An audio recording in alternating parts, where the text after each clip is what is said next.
আল্লাহকে যে পাইতে চাই, আল্লাহকে যে পাইতে চাই, হাজারাতকে ভালোবেসে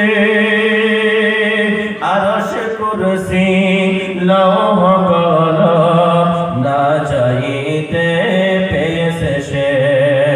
আল্লাহকে যে পাইতে চাই, আল্লাহকে যে পাইতে চাই, হাজারাতকে ভালোবেসে আরশ কুরসি লৌহ কলম, আরশ কুরসি লৌহ কলম না চাইতে পেয়েছে সে। আল্লাহকে যে পাইতে চাই। আমার বন্ধুগণ, আমরা মুসলমান, ইসলাম আমাদেরকে 5টা জিনিস শিক্ষা দিতেছে। খুব ভালো করে খেয়াল করুন, লক্ষ্য করুন। 1 নম্বর, আমাদের সৃষ্টিকর্তা তিনি হলেন আল্লাহ। যে আল্লাহ পাক রব্বুল আলামিন আকাশ বানালেন, জমিন বানালেন, চন্দ্র বানালেন, সূর্য বানালেন, গ্রহ নক্ষত্র সৃষ্টি করলেন। আল্লাহ পাক পরওয়ারদিগার আলম, তিনি যে একা, তিনার কোনো শরীক নাই, এটা আমাদেরকে ইসলাম শিক্ষা দিতেছে। 2 নম্বরে, হযরত মুহাম্মদ সাল্লাল্লাহু আলাইহি ওয়াসাল্লাম এই পৃথিবীর জমিনের মধ্যে আল্লাহ পাক পরওয়ারদিগার আলম ইতিম করে দুনিয়ার জমিনের মধ্যে আপনি আমার নবীকে পাঠিয়ে দিয়েছেন, এটা আমাদেরকে ইসলাম শিক্ষা দিতেছেন। 3 নম্বর হলো, মহাগ্রন্থ কোরআনুল কারীমের মধ্যে কোনো ধরনের ত্রুটি নাই, ভুল নাই। আল্লাহ রাব্বুল আলামিন তিনি নিজেই বলে দিয়েছেন, যালিকাল কিতাবু লা রাইবা ফীহি হুদাল লিল মুত্তাকিন। এটা আমাদেরকে ইসলাম শিক্ষা দিতেছে যে কোরআন শরীফের ভিতরে কোনো ধরনের ত্রুটি নাই, কোনো ধরনের ভুল নাই, এটা আমাদেরকে ইসলাম শিক্ষা দিতেছে। 4 নম্বর হলো, ইন্নাদ দীনা ইনদাল্লাহিল ইসলাম। সবথেকে মনোনীত পছন্দনীয় ধর্ম হলো, সেটি হলো দ্বীন ইসলাম। এগুলো আমাদেরকে ইসলাম শিক্ষা দেয়। একটু জোরে জোরে বলা যাবে কি সুবহানাল্লাহ? আমার ভাইরা, যে ইসলাম আমাদেরকে 5টা জিনিস শিখিয়ে দিতেছে। যে আল্লাহর কথা সর্বপ্রথম বলা হয়েছে, সে আল্লাহ কে, থাকে কোথায়, তিনার মা নাই, বাপ নাই, তিনার কি কি নাই। আর আল্লাহ রাব্বুল আলামিনের 10টা বৈশিষ্ট্য আছে। জোরে বলেন সুবহানাল্লাহ। আল্লাহ বলতেছেন যে আমি আল্লাহর 10টা বৈশিষ্ট্য রয়েছে, যেগুলো আমাদের মধ্যে কিছুমান গুণ থাকে, থাকে না গো? মানুষের মধ্যে কিছু গুণ থাকে, হয়তো অমুকে গাড়িওয়ালা, এটা তার গুণ। অমুকে ভালো কথা বলনেওয়ালা, এটা তার গুণ। আল্লাহ রাব্বুল আলামিনের এমন কিছু গুণ আছে, এমন কিছু বৈশিষ্ট্য আছে যেরকম মানুষের রয়েছে। জোরে কন্যা সুবহানাল্লাহ। অসুবিধা হইতেছে আপনাদের? 1-1.5 ঘন্টার সময় আলোচনা করে শোনা যাবে ইনশাআল্লাহ। আমার বন্ধুগণ, আল্লাহ রাব্বুল আলামিনের বৈশিষ্ট্যের কথা আল্লাহ পাক রব্বুল আলামিন আয়াতুল কুরসির ভিতরে নিজেই বর্ণনা দিতেছেন। আল্লাহু লা ইলাহা ইল্লা হুয়াল হাইয়ুল কাইয়্যুম লা তাখুযুহু সিনাতুন ওয়ালা নাওম লাহু মা ফিস সামাওয়াতি ওয়া মা ফিল আরদি মান যাল্লাযী يشفع عنده إلا بإذنه يعلم ما بين أيديهم وما خلفهم ولا يحيطون بشيء من علمه إلا بما شاء وسع كرسيه السماوات والأرض ولا يئوده حفظهما وهو العلي العظيم। একটু জোরে বলা যাবে কি আল্লাহু আকবার? আমার বন্ধুগণ, এই আয়াতুল কুরসির ভিতরে আল্লাহ পাক পরওয়ারদিগার আলম তার 10টা বৈশিষ্ট্যের কথা তিনি নিজেই বর্ণনা দিতেছেন। খুব লক্ষ্য করুন, খেয়াল করুন। আল্লাহ হলেন চিরঞ্জীব, 1 নম্বর। তিনি হলেন 2 নম্বর হলো তিনি হলেন চিরস্থায়ী। এখনো আছে, পরেও থাকবে। দুনিয়া লন্ড বন্ধ হয়ে যাবে। তামাম গোটা পৃথিবীর মধ্যে যা কিছু আমার আল্লাহ পাক রব্বুল আলামিন সৃষ্টি করেছে সব কিছু চূর্ণ বিচূর্ণ হয়ে যাবে। তারপরেও যিনি বেঁচে থাকবেন তিনি হলেন আমাদের আল্লাহ। একটু জোরে বলেন সুবহানাল্লাহ। একটা একটা সময় আমরা পৃথিবীতে ছিলাম না, এখন যদিও আছি কিন্তু আরেকটা সময় আমরা পৃথিবীতে থাকবো না। আল্লাহ পাক রব্বুল আলামিন এখনো আছে, পরেও থাকবে, তারপরেও থাকবে। সেই জন্য কার গোলামি করব, কার দাসত্ব করব, কার গোলামি করব? যে আল্লাহ এখনো আছে, পরেও থাকবে, তারপরেও যিনি থাকবে, ওই আল্লাহর দাসত্ব, ওই আল্লাহর গোলামি আপনি আমাকে করতে হবে, আমরা করব ইনশাআল্লাহ। আমার বন্ধুগণ, আমার ভাইরা, তৃতীয় নম্বর আল্লাহ পাক রব্বুল আলামিন বলেন, লা তাখুযুহু সিনাতুন ওয়ালা নাওম। আমার আল্লাহ এমন আল্লাহ রে বন্ধু, যে আল্লাহর নিদ্রা নাই, তন্দ্রা নাই, ঘুম নাই। আল্লাহ ঘুমাছে গো? না, আল্লাহ ঘুমায় না, খায় না। আল্লাহ অনেক কিছু থেকে, অনেক ঝামেলা থেকে আল্লাহ পাক রব্বুল আলামিন মুক্ত।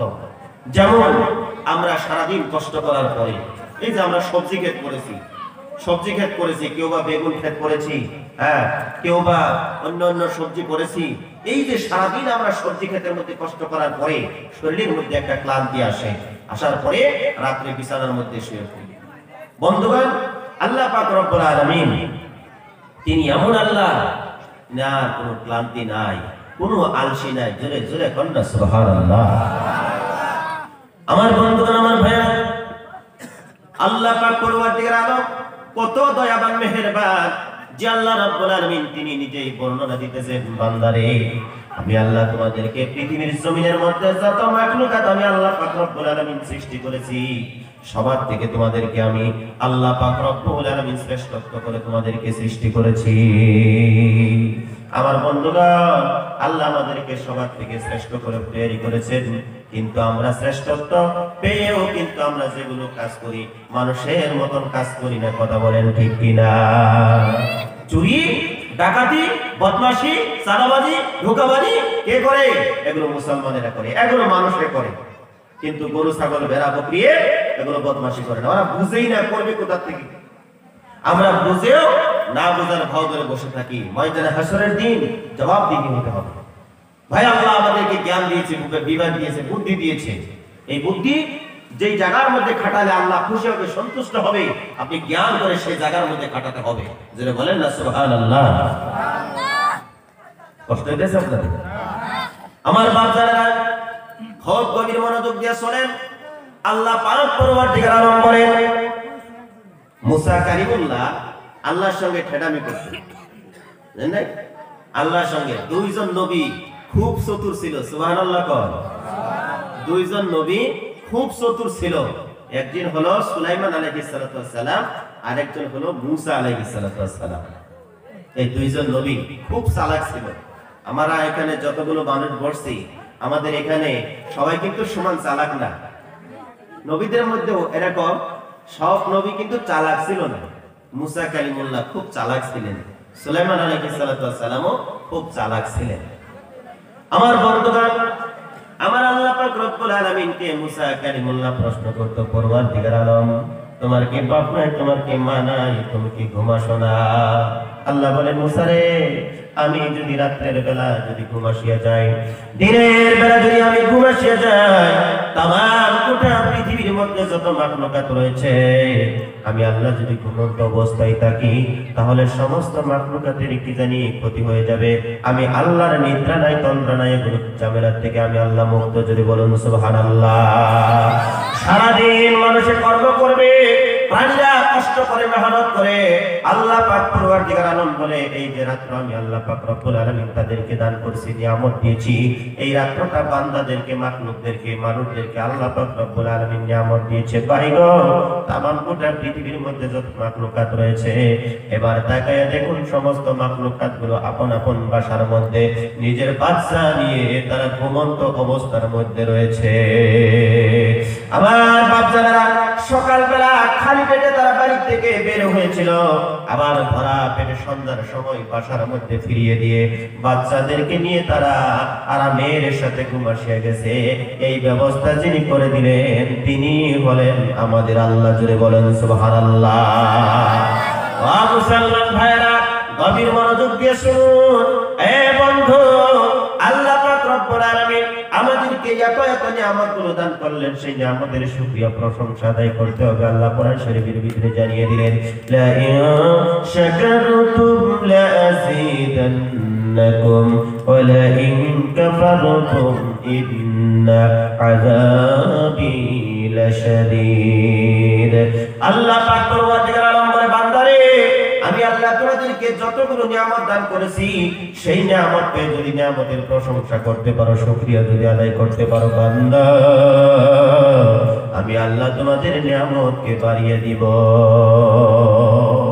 আমার বন্ধুগণ, আমার ভাইরা, আল্লাহ বলে, বান্দা আমার নিয়ামত পাওয়ার পরে তোমরা যদি নিয়ামতের শুকরিয়া প্রশংসা যদি আদায় না করো, সেই নিয়ামতকে আমি আল্লাহ পাক পরওয়ারদিগার আলম সিনাইয়া নিয়ে মস্ত বড় আযাবের মধ্যে গ্রেফতার করে দিব। সিল্লে বলুন নাউযুবিল্লাহ। এই যে নাউযুবিল্লাহ, আলহামদুলিল্লাহ, সুবহানাল্লাহ, কোনটা কোন সময় কোন জায়গার মধ্যে বলতে হয় আমরা অনেকেই কিন্তু জানি না ভাই, অনেকেই জানি না। না জানার দরুনে কোন জায়গায় কোন বস্তু ফিটিং করতে হয় আমরা জানতেছি না। এটা জানার জন্য হক্কানি পীরের কাছে বায়াত করা, যারা মাদ্রাসায় না পড়ছেন, হক্কানি পীরের কাছে বায়াত গ্রহণ করা, জানার জন্য কিভাবে আল্লাহ আল্লাহ রাসূলকে সন্তুষ্ট করা যায়, এটা জানার জন্য তাবলীগের মেহনত করা, জানার জন্য তাবলীগের মেহনত করা। কোন জায়গায় সুবহানাল্লাহ বলতে হবে, কোন জায়গায় আলহামদুলিল্লাহ বলতে হবে, কোন জায়গায় আল্লাহু আকবার বলতে হবে, কোন জায়গায় আল্লাহর প্রশংসা করতে হবে, এগুলো জানার জন্য তাবলীগের মেহনত করা, হক্কানি পীরের কাছে যাওয়া, হক্কানি পীরের কাছে বায়াত গ্রহণ করে আল্লাহ আল্লাহ রাসূলকে সন্তুষ্ট করা যেটা বিধান, সেই বিধানটা শিক্ষা করা। একটু জোরে জোরে বলেন সুবহানাল্লাহ। আমার বন্ধুগণ, আমার ভাইরা, এক বেটা মানে ধর্মসভায় যায় শুনছে ইন্না লিল্লাহ বলা লাগে, উষ্টা খাইয়া বললে, আপনাদের ভাষায় কি কয়, আসার কয় না?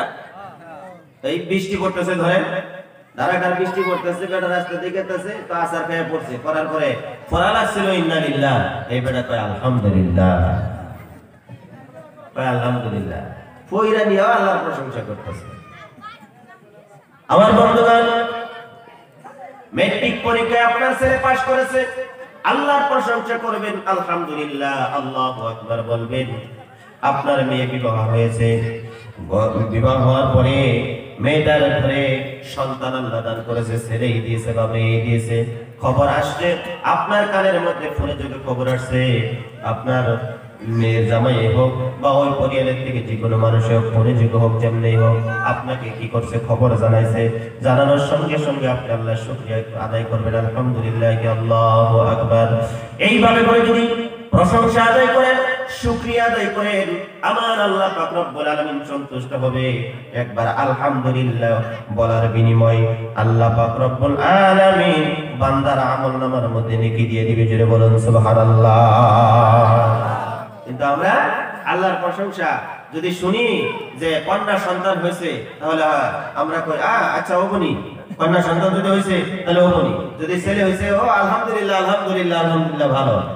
আচ্ছা, সমাজের মধ্যে ছেলে মেয়ে দুইটাই ভালো, কিন্তু যাদের একটা ছেলে আছে বা দুইটা ছেলে আছে, আপনি বাবা যদি আপনি বাইরে থাকেন, গুয়াহাটিতে থাকেন বা কেরালা যান, লন্ডন যান, আমেরিকায় যান, যে কোনো জায়গায় যান, আপনার ছেলে কিন্তু আপনার খবর নিবে না। কথা বলেন ঠিক কিনা?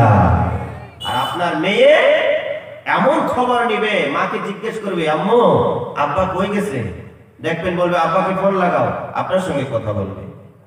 ভাই মহতরম দোস্ত বুজুর্গ, মেয়েরা বাবার জন্য মার জন্য এতটা মহব্বতশীল হয়, জোরে কোন মারহাবা।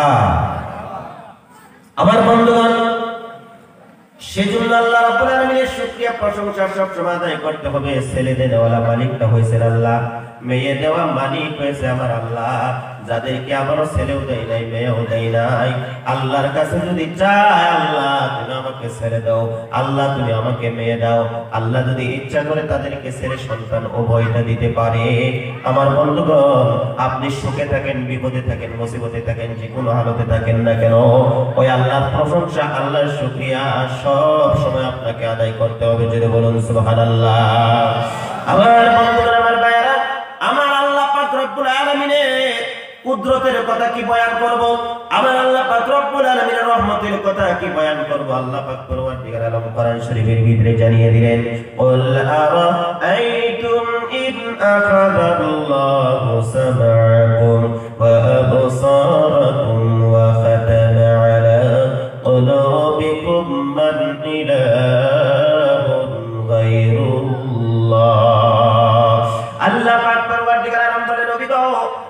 বলে দিন মানুষদেরকে, বান্দাদেরকে আমি আল্লাহ পাক রব্বুল আলামিন দুইটা কান দান করেছি, বান্দাদেরকে আমি আল্লাহ পাক রব্বুল আলামিন দুইটা চক্ষু দান করেছি, বান্দাকে আমি আল্লাহ পাক পরওয়ারদিগার আলম একটা কলব দান করেছি। আমি আল্লাহ যদি এমনটা করতাম, দুইটা কান যদি তাদের নষ্ট করে দিতাম, পৃথিবীর কোনো আওয়াজ, পৃথিবীর কোনো শব্দ তারা শুনতে পারতো না। কথা বলেন ঠিক কিনা? আল্লাহ পাক পরওয়ারদিগার আলম বলে, নবী গো আপনি বলে দেন বান্দাদের যদি আমি দুইটা চক্ষু যদি বন্ধ করে দিতাম, পৃথিবীর জমিনের কোনো বস্তুই তারা দুইটা নজর দিয়ে দেখতে পারতো না। আমি আল্লাহ যদি তাদের কলবের মধ্যে যদি মোহর মেরে দিতাম, মান ইলাহুন গায়রুল্লাহ, আমি আল্লাহ ব্যতীত কোন মাবুদ আছে, কোন ইলাহ আছে যে তাদের কান দিয়ে শোনার মতন শক্তি ফিরিয়ে দিতে পারে? কেউ আসেনি, কেউ নাই রে বন্ধু। আল্লাহ পাক পরবর্তীকাল আলম যদি ইচ্ছা করে মাতৃগর্ভের থেকে আসার পরে যদি দুইটা চক্ষু যদি বন্ধ করে যদি দুনিয়ার জমিনের মধ্যে বানাইয়া পাঠাইতো, আল্লাহ বলে মান ইলাহুন গায়রুল্লাহ, আমি আল্লাহ ব্যতীত পৃথিবীতে অন্য কোনো মাবুদ নাই যে তোমাদের চোখ দিয়া দেখার মতন সুযোগ সুবিধা করে দিতে পারে।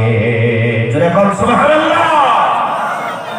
আমার বন্ধুগণ, আমার ভাইরা, যুবকেরা ভালো করে খেয়াল করো, লক্ষ্য করো, এই যে কান দুইটা আল্লাহ পাক রব্বুল আলামিন আপনি আমাকে নিয়ামত স্বরূপ দান করেছেন, দুইটা কান যদি না দিত রে দাদু, পৃথিবীর জমিনে কোন শব্দ আমরা শুনতে পারতাম না। যখন আমাকে মেয়ে বাবা বলে ডাক দেয়, ডাক দেওয়ার সঙ্গে সঙ্গে আমার কান দিয়ে আমরা শুনতে পারি। আমার স্ত্রী যখন প্রাণের স্বামী বলে যখন ডাক দেয়, এই কান দুইটা টাকার কারণে আমরা শুনতে পারি। মুয়াজ্জিন সাহেব মসজিদের মধ্যে আজান দেওয়ার পরে দুইটা কান যদি আল্লাহ আমাদেরকে না দিত, আজানের শব্দ আমরা শুনতে পারতাম না।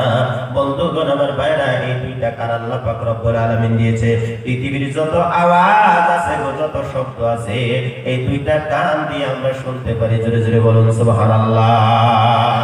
কানের মধ্যে আমার রেখা রয়েছে ভাই, কানের মধ্যে এরকম পেছাইনে পেছাইনে কিছু রেখা রয়েছে।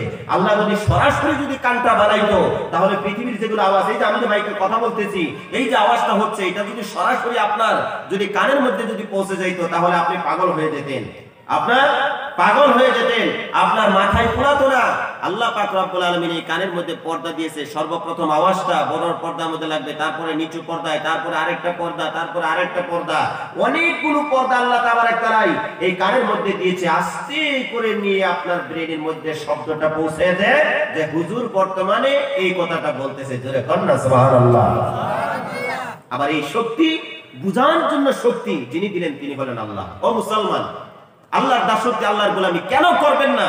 আল্লাহ বলছে, বান্দা আমি আল্লাহকে নিয়ে যদি সামান্যতম সময় তোমরা যদি চিন্তা করো, ফিকির করো, আমি আল্লাহ কেমন আল্লাহ, অবশ্যই তোমার ভিতরে ঈমান এসে যাবে। বক্তব্য শোনার দরকার হবে না, অবশ্যই তোমার ঈমান আসবে, অবশ্যই তুমি আমি আল্লাহর প্রতি বিশ্বাসী হয়ে যাবে। নামাজ পড়ার জন্য তোমার জন্য আসান হবে। জোরে কন্না সুবহানাল্লাহ। যুবক, কষ্ট হইতেছে তোমরা? ও যুবক ভাইরা, দুইটা কান আল্লাহ পাক রব্বুল আলামিন আপনি আমাকে দান করেছেন দাদু। এই কান দুইটা দিয়ে ভালো ভালো কথাগুলো শুনতে হবে, খারাপ কথা শোনা যাবে না। বর্তমানের সময় যেগুলো গান বাজনা বের হয়েছে, যেগুলো গান বাজনা যুবকেরা শুনে, যদি জিজ্ঞাসা করা হয় এই গানটার মধ্যে কি বলতেছে, যুবকে কিন্তু অর্থ বলতে পারবে না। কথা কোন ঠিক কিনা? খালি নাচবো আর নাচবো, ডান্স করবো, খালি বাজ নাই শুনে, গানের কোনো অর্থই নাই।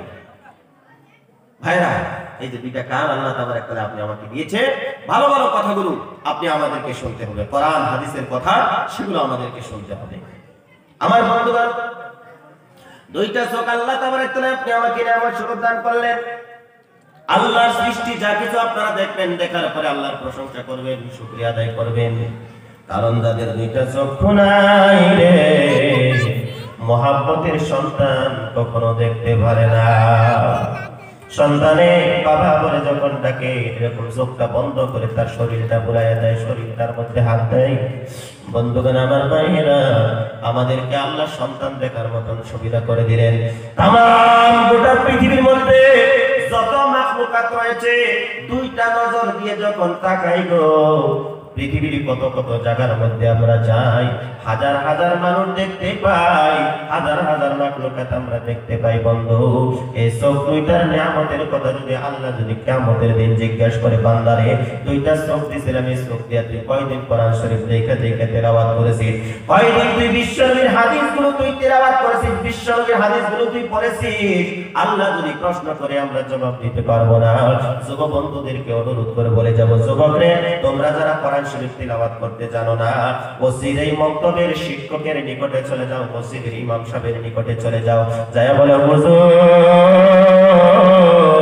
আমার মতন অদম পৃথিবীতে কেউ নাই গো হুজুর, কারণ আমি হিন্দি পড়তে পারি, আমি ইংরেজি পড়তে পারি, আমি গণিত পড়তে পারি, আমি বিজ্ঞান বুঝি, আমি সব ভাষায় কথা বলতে পারি, সব ভাষা আমি দেখে দেখে পড়তে পারি, কিন্তু আল্লাহ দেওয়া মহাগ্রন্থ কোরআনুল কারীম আমি তিলাওয়াত করতে পারি না গো হুজুর, দয়া করে মায়া করে কোরআন শরীফের শিক্ষা আপনি আমাকে দিয়ে দেন।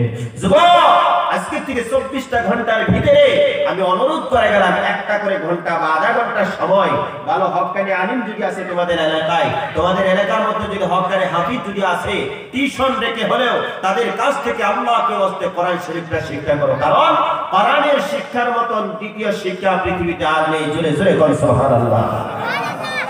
যাদের ছেলে আছে মেয়ে আছে, কোরআনের শিক্ষায় অবশ্যই শিক্ষিত করবেন। এই যুবক ভাইরা, মুরব্বী বাবারা, তিনটা জিনিস পৃথিবীর কেউ নিতে পারে না। কয়টা জিনিস বললাম? তিনটা জিনিস পৃথিবীর কোন চোর ডাকাতে বদমাশি নিতে পারে না। এক নম্বর হলো আপনার বিদ্যা। আপনি স্কুল কলেজ ইউনিভার্সিটিতে আপনি লেখাপড়া করে বিদ্যা অর্জন করেছেন, সেই বিদ্যা চোর ডাকাতে সবকিছু আপনার ছিনিয়ে নিয়ে যেতে পারে, চুরি করে নিতে পারে, কিন্তু আপনার বিদ্যা কখনো চুরি ডাকাতে কখনো নিতে পারে না। জোরে বলুন সুবহানাল্লাহ। যে বিদ্যা আপনি অধ্যয়ন করেছেন, শিখেছেন, চোর ডাকাতে আপনার টাকা পয়সা সোনা দানা যা কিছু আছে সব নিয়ে গেলেন, কিন্তু বিদ্যা কখনো নিতে পারবে না। দ্বিতীয় নম্বর হলো, ভাই বরকম দুস্তর বুজুর্গ, দ্বিতীয় নম্বর হলো আপনার যেটা চরিত্র, সেই চরিত্র চোর ডাকাতে নিতে পারবে না। তৃতীয় নম্বর হলো আপনার যেটা আমল, সেই আমল কেউ নিতে পারবে না। সব চোর ডাকাতে নিতে পারে, কিন্তু চোর ডাকাতে সব কিছু নিয়ে যেতে পারে, কিন্তু এই তিনটা জিনিস পৃথিবীর কেউ নিতে পারে না। যুবক বন্ধু আমার, তুমি স্কুল কলেজ ইউনিভার্সিটিতে লেখাপড়া করে ইংরেজি শিখেছো, পৃথিবীর যে কোনো জায়গার মধ্যে গেলে এই ইংরেজি যেটা ল্যাঙ্গুয়েজ সেটা তোমার সঙ্গেই যাবে। বন্ধুগণ আমার ভাইয়েরা, ইংরেজি পড়ে পড়ে তুমি যতটুকু বুঝেছো, সেখান থেকে তোমার যেটা ইলম, তুমি যেটা শিক্ষা অর্জন করেছো, জ্ঞান আহরণ করেছো, ওই জ্ঞানটা কিন্তু তোমার সঙ্গেই লন্ডন পর্যন্ত যাবে। কথা বলেন ঠিক কিনা? এই বিলপাড়া থেকে আপনি যদি আরকাটা বাজারে যান বা ওহাব বাজারে যদি আপনি যান, তাহলে মনে করবেন আপনার এবিসিডি যে শিখছে সেটা এই বাজার পর্যন্তই যাবে। এই যুবক ভাইরা, শুধু বাজার পর্যন্তই নয়, যে বিদ্যা তুমি অর্জন করেছো সেই বিদ্যা একদম শেষ মুহূর্তে কবর পর্যন্ত যাবে। একটু জোরে বলো সুবহানাল্লাহ। বিদ্যা কবর পর্যন্ত যাবে। সেজন্য ভাই, যে বিদ্যা শিখলে দুনিয়া ও আখিরাতের কল্যাণ হয়, ভালাই হয়, সেই বিদ্যা আমরা নিজেরা শিখবো, ছেলে এবং মেয়েদেরকে দিব। জোরে বলি ইনশাআল্লাহ। যাদের স্ত্রী বিদ্যা শিক্ষার জ্ঞান তার নেই, আমরা চেষ্টা করবো আমার স্ত্রীকে আমি যতটুকু জানি ততটুকু শেখানোর জন্য আমি নিজে চেষ্টা করবো ইনশাআল্লাহ।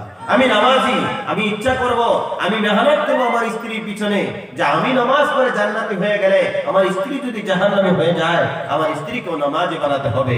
আপনি তাবলীগ করেছেন, আপনি ভালো পীরের কাছে বয়ান করেছেন, আপনি হয়তো বাজারে যান, বাজারে যাওয়ার পর আমার মতন বা অন্য লোকের মতন আলিম উলামা আপনি বহুত পেয়েছেন, আপনি কথাবার্তা তাদের সঙ্গে বলেন, হালাল হারাম জায়েজ না জায়েজের বিষয় আপনি অনেক কিছু জানেন। সারাদিন বাহিরে ঘুরে আপনি যতটুকু জ্ঞান অর্জন করেছেন, আহরণ করেছেন, সেই জ্ঞানের কথাগুলো বাড়িতে আসার পর স্ত্রীর সঙ্গে বলবেন। জোরে বলেন ইনশাআল্লাহ। কষ্ট হইতেছে আপনাদের? আলোচনা করে চলবে ইনশাআল্লাহ। আমার বন্ধুগণ, গভীর মনোযোগ দিয়ে শুনুন। এই তিনটা জিনিসের কথা যে বললাম, এক নম্বর হলো বিদ্যা। এই বিদ্যাটা আমরা শিখতে হবে, ছেলে মেয়েদেরকে শিক্ষা দিতে হবে। কারণ কেউ যদি ছেলে মেয়েদেরকে বিদ্যা শিক্ষা দিতে পারে, শিক্ষা দিয়ে যদি পৃথিবীর থেকে বিদায় নিয়ে চলে যেতে পারে, এটা ওই ছেলে মেয়ে যদি আপনি শিক্ষা দিলেন এটা আপনার জন্য সদকায়ে জারিয়া হবে। যদি ধর্মীয় শিক্ষা আপনি দিতে পারেন, ছেলে যখন জানাজা পড়বে, ছেলে যখন আপনার জানাজা পড়বে, জানাজা পড়ার পরে বন্ধুগণ আমার ভাইরা, আল্লাহ পাক পরওয়ারদিগার আলম সন্তুষ্ট হয়ে বাবা মার তামাম জীবনের গুনাহগুলো মাফ করে দিবে। জোরে জোরে বলুন সুবহানাল্লাহ। আমার বন্ধুগণ আমার ভাইরা, খুব গভীর মনোযোগ দিয়ে শুনেন। 2 নম্বর হলো আল্লাহ পাক পরওয়ারদিগার আলম তিনি বলতেছেন, বান্দারে তোমার যেটা চরিত্র, আজকে যুবক যুবতী পুরুষ মহিলা সবারই চরিত্র ভালো না খারাপ? কথা বলুন, ভালো না খারাপ? খারাপ হয়ে গিয়েছে। আজকে যুবকেরা দেখবেন টাসের মধ্যে জড়িত, আজকে যুবকেরা দেখবেন ভাঙের মধ্যে জড়িত, আজকে যুবকেরা দেখবেন ড্রাগসের মধ্যে জড়িত। ড্রাগস আজ থেকে নিয়ে 5 বছর 2 বছর 3 বছর আগে ড্রাগস কাকে বলে আমরা বুঝতাম না। কথা বলেন ঠিক কিনা? চিনতাম না, জানতাম না। আজকে অনেক যুবক আজকে ড্রাগসের মধ্যে জড়িত, তারা খাইতেছে ভাই, তারা নিতেছে। আমি শুনেছি যারা ড্রাগস ব্যবহার করেছে, ইনজেকশন দিয়ে যারা ব্যবহার করেছে, তারা ওইটা ছাড়া কিচ্ছু বুঝে না, দিতেই হবে তাদেরকে। আমি এমনও শুনেছি যারা ড্রাগস খোর, যারা ড্রাগস খাইছে বা যারা ইনজেকশন নিয়েছে, সাপ ধরে ওই সাপ যদি কামড় দেয় সাপ সঙ্গে সঙ্গে মারা যাবে, এতটুকু পাওয়ারফুল জিনিস ওই বান্দা বক্ষণ করতেছে, খাইতেছে। ভাইরা আমার, যারা জড়িত আল্লাহকে হস্তে ছেড়ে দেন। আপনি যদি ড্রাগস খান, পান খান, যুবক, আপনার মা কতটা কষ্ট অনুভব করে আপনি বুঝেন না। আপনার মা কতটা কষ্ট অনুভব করে আপনি বুঝতে পারেন না। কারণ যখন আপনার আব্বা যখন বাজারে যায়, যাওয়ার পরে আপনার কথা যখন বলে, ভাই রে তোর একটাই মাত্র ছেলে, তোর 2টাই মাত্র ছেলে, শুনলাম ভালো লেখাপড়া করে, কিন্তু ড্রাগসের মধ্যে যে সে জড়িত হয়ে আছে, বাবা তখন অমানসিক হয়ে যায়। কথা বলেন ঠিক কিনা? বাবার যেটা মানসিক আত্মা, বাবার যেটা মানুষ হিসাবে চলাফেরা করা, সেটা আর থাকে না। জীবনে কি জন্ম দিয়েছিলাম, যার জড়িয়েতে আমার সুনাম হওয়ার কথা ছিল, বাজারে আসলেই তার কথা আমি বদনাম শুনি। বাবা অনেকটা কষ্ট অনুভব করে। মার কানের মধ্যে যখন যায়, মা অনেকটা কষ্ট অনুভব করে। যুবক যারা এই সমস্ত বস্তুর মধ্যে জড়িত হয়ে আছো, আমি একজন যুবক হিসাবে তোমাদেরকে অনুরোধ করে গেলাম, আল্লাহর রাস্তায় আজকের এই মাহফিল থেকে তওবা করে ছেড়ে দাও, আর জীবনে এই সমস্ত করবা না। জোরে বলেন ইনশাআল্লাহ। আমার বন্ধুগণ, এই 3টা জিনিস কবর পর্যন্ত যাবে, ইলম কবর পর্যন্ত যাবে, আপনার চরিত্র কবর পর্যন্ত যাবে। নামাজ পড়েন, রোজা করেন, হজ করেন, যাকাত দেন, ইতিম মিসকিন বিধবাকে কাপড় দেন, বাবা মার খেদমত করেন, এটাও আপনার কবর পর্যন্ত যাবে। এর মধ্যে কোনো ধরনের সন্দেহ শোভা নাই। জোরে বলেন সুবহানাল্লাহ। আমার বন্ধুগণ আমার ভাইরা, 3য় নম্বর আল্লাহ রাসূল সাল্লাল্লাহু আলাইহি ওয়াসাল্লামকে আল্লাহ পাক পরওয়ারদিগার আলম বললেন, নবী আপনি বলে দিন, আলা বিযিকরিল্লাহি তাতমাইন্নুল কুলুব। আল্লাহ পাক রব্বুল আলামিন বলতেছে, বান্দাদেরকে যেটা কাল্ব দেওয়া হয়েছে, যেটা অন্তঃকরণ দেওয়া হয়েছে, বান্দা যখন আল্লাহর জিকির করে, আল্লাহর তাসবিহ গুলো পড়ে, বন্ধুগণ, আলা বিযিকরিল্লাহি তাতমাইন্নুল কুলুব, আল্লাহর বান্দা গভীর মনোযোগ দিয়ে শুনে নেন যে আল্লাহ পাক পরওয়ারদিগার আলম আপনি আমাকে এই দুনিয়াতে পাঠিয়ে দিলেন, শরীরের সারা শরীরের মধ্যে এমন একটা টুকরা মাংস দিয়েছে যে টুকরাটার নাম হলো কাল। ও বন্ধুগণ, এই কাল বাজার ভালো রয়েছে জানো, তার নামাজ পড়তে ভালো লাগবে, রোজা রাখতে ভালো লাগবে, বাবা মার খেদমত করতে ভালো লাগবে, মুরব্বিদেরকে সম্মান করতে ভালো লাগবে, ছোটদেরকে মায়া করতে ভালো লাগবে। আর যাদের কাল্পটা নষ্ট হয়ে গেছে, যাদের অন্তঃকরণটা নষ্ট হয়ে গেছে, তাদের নামাজ ভালো লাগবে না, রোজা ভালো লাগবে না, আল্লাহর কথাগুলো ভালো লাগবে না, নামাজের কথা বলো, নামাজের কথা তার ভালো লাগবে না, বাবা মার কথা তার ভালো লাগবে না, তাদের শুধু ভালো লাগবে গান আর বাজনা। কথা বলেন ঠিক কিনা? অশ্লীল যেগুলো কাজ আছে সেই কাজগুলো তাদের ভালো লাগবে ভাই। কিন্তু ভাই মহতরম দোস্ত বুজুর্গ, এই যে কাল যেটা অন্তর আল্লাহ তাআলা আপনি আমাকে দান করেছে দাদু, এই কাল, এই অন্তর আমাদেরকে অনেক অনেক কথা বলে। কেউ বলে না নাই? এই যে এখানে বসে আছেন, আমাদের বিভিন্ন ধরনের মানুষের বিভিন্ন ধরনের মত হইতেছে, বিভিন্ন ধরনের কল্পনা করতেছি। হুজুর কেন মুনাজাত দেয় না? মুনাজাত দিলেই তামারকের ব্যবস্থা আছে, খাইতে পারি। সভাপতি হুজুর কেন হুজুরকে ইঙ্গিত দেয় না? আপনারা যারা বসে আছেন, সমস্ত মানুষের মত বা মেজাজ মিলিয়ে এক বক্তায় কথা বলা তার পক্ষে কখনো সম্ভব নয়। কথা বলেন ঠিক কিনা? আমার ভাইয়েরা, গভীর মনোযোগ দিয়ে শুনেন। এখানে যারা বসে আছেন মনের অনেক কল্পনা হইতেছে, বাড়ি থেকে চলে আসলাম, ঠান্ডাও লাগতেছে, চাদর আনলাম না, নিচে থেকে ঠান্ডা উঠতেছে, মোনাজাত কেন দেয় না। আরেক দলের লোক আছে যারা বিড়ি খায়, তাদের নেশাও করছে যে হুজুর দোয়া করে না কেন, বাইরে যে টান দিয়ে আসতাম। এরকম এই যে মনের যেটা কল্পনা, যেটা পরিবর্তন আমাদের হইতেছে, এই পরিবর্তন কে করে দেয়? কথা বলবে আল্লাহ করে দেয়। এই মনে অনেক কথা বলে, কিন্তু এই মনকে বুঝাইতে হবে, মনকে জ্ঞানের দ্বারা বুঝাতে হবে। মন, তুই যতই পাগলামি করিস না কেন, আমি তোর মতনে চলতে চাই না, আমি আমার মতনে চলতে চাই। জোরে বলেন সুবহানাল্লাহ। আমার বন্ধুগণ, আমার ভাইরা, যারা নিজের আত্মাকে সান্ত্বনা দেওয়ার জন্য, আত্মাকে শান্তির জন্য মন গড়া হিসেবে চলে, দুনিয়াতে তারা পথভ্রষ্ট হয়ে যাবে, ক্ষতিগ্রস্ত হয়ে যাবে। সেই জন্য আপনাদেরকে আমি অনুরোধ করে বলে গেলাম, যদি আল্লাহর ওলি হতে চান, এই নফসের সাথে, এই মনের সাথে আপনাকে জিহাদ করতে হবে। যতক্ষণ পর্যন্ত আপনি এই নফসের সাথে, মনের সাথে জিহাদ না করবেন, ততক্ষণ পর্যন্ত আপনি ভালো মানুষ হতে পারবেন না, ততক্ষণ পর্যন্ত আপনি আল্লাহর ওলি হতে পারবেন না। ভাই মহতরম দোস্ত আর বুজুর্গ, একজন রাখাল ছিলেন না আপনারা? রাখাল মানুষের বাড়িতে থাকতো, গরু সরু রাখতো। এই রাখাল গুলো কিছু বদমাশ টাইপের থাকে, কিছু রাখাল আছে তারা বদমাশ টাইপের থাকে। এই রাখাল এক বাড়ি থেকে মানুষের অনেক ক্ষতি করছে। সে নিজে নিজে একদিন চিন্তা করলো, আরে আমি অনেকটা ক্ষতি করেছি মানুষের, আমি ভালো হয়ে যাব। ভালো হওয়ার জন্য আমি কোথায় যাই? এক হুজুরের কাছে গেলেন, যাই বলতেছে, হুজুর জীবনে বহুত অন্যায় করেছি, অপরাধ করেছি, আল্লাহ মাফ করবে কিনা আল্লাহ ভালো জানেন। তবে হুজুর আপনি আমাকে বায়াত দিয়ে আপনি আমাকে এমন আমল শিক্ষা দেন যে আমলের দুর্নে আমি আল্লাহর কাছ থেকে মাফ পেয়ে যেতে পারি, মানুষের সম্মুখে যেন একজন সম্মানের পাত্র হতে পারি। হুজুর দয়া করে আপনি আমাকে একটা আমল দিবেন। হুজুর বায়াত দিলেন। বায়াত দেওয়ার পরে বলতেছে, বাবারে তোর জন্য একটাই সবক, সুবহানাল্লাহ কর, তোর জন্য একটাই সবক, সেটা হলো তোর মনে যা ধরে সেটা তুই করিস না। জোরে জোরে কোন সুবহানাল্লাহ। সবক দিয়ে দিলেন। এই রাখাল কি করলেন? বায়াত করে সবক নিয়ে তিনি বাড়িতে চলে গেলেন, মালিকের বাড়িতে চলে গেলেন। মালিকের বাড়িতে যাওয়ার পরে গরুগুলো নিয়ে যখন সকালবেলা তিনি বাড়ি থেকে বের হয়ে গেলেন, ময়দানের মধ্যে, মাঠের মধ্যে গরুগুলো ছেড়ে দিলেন।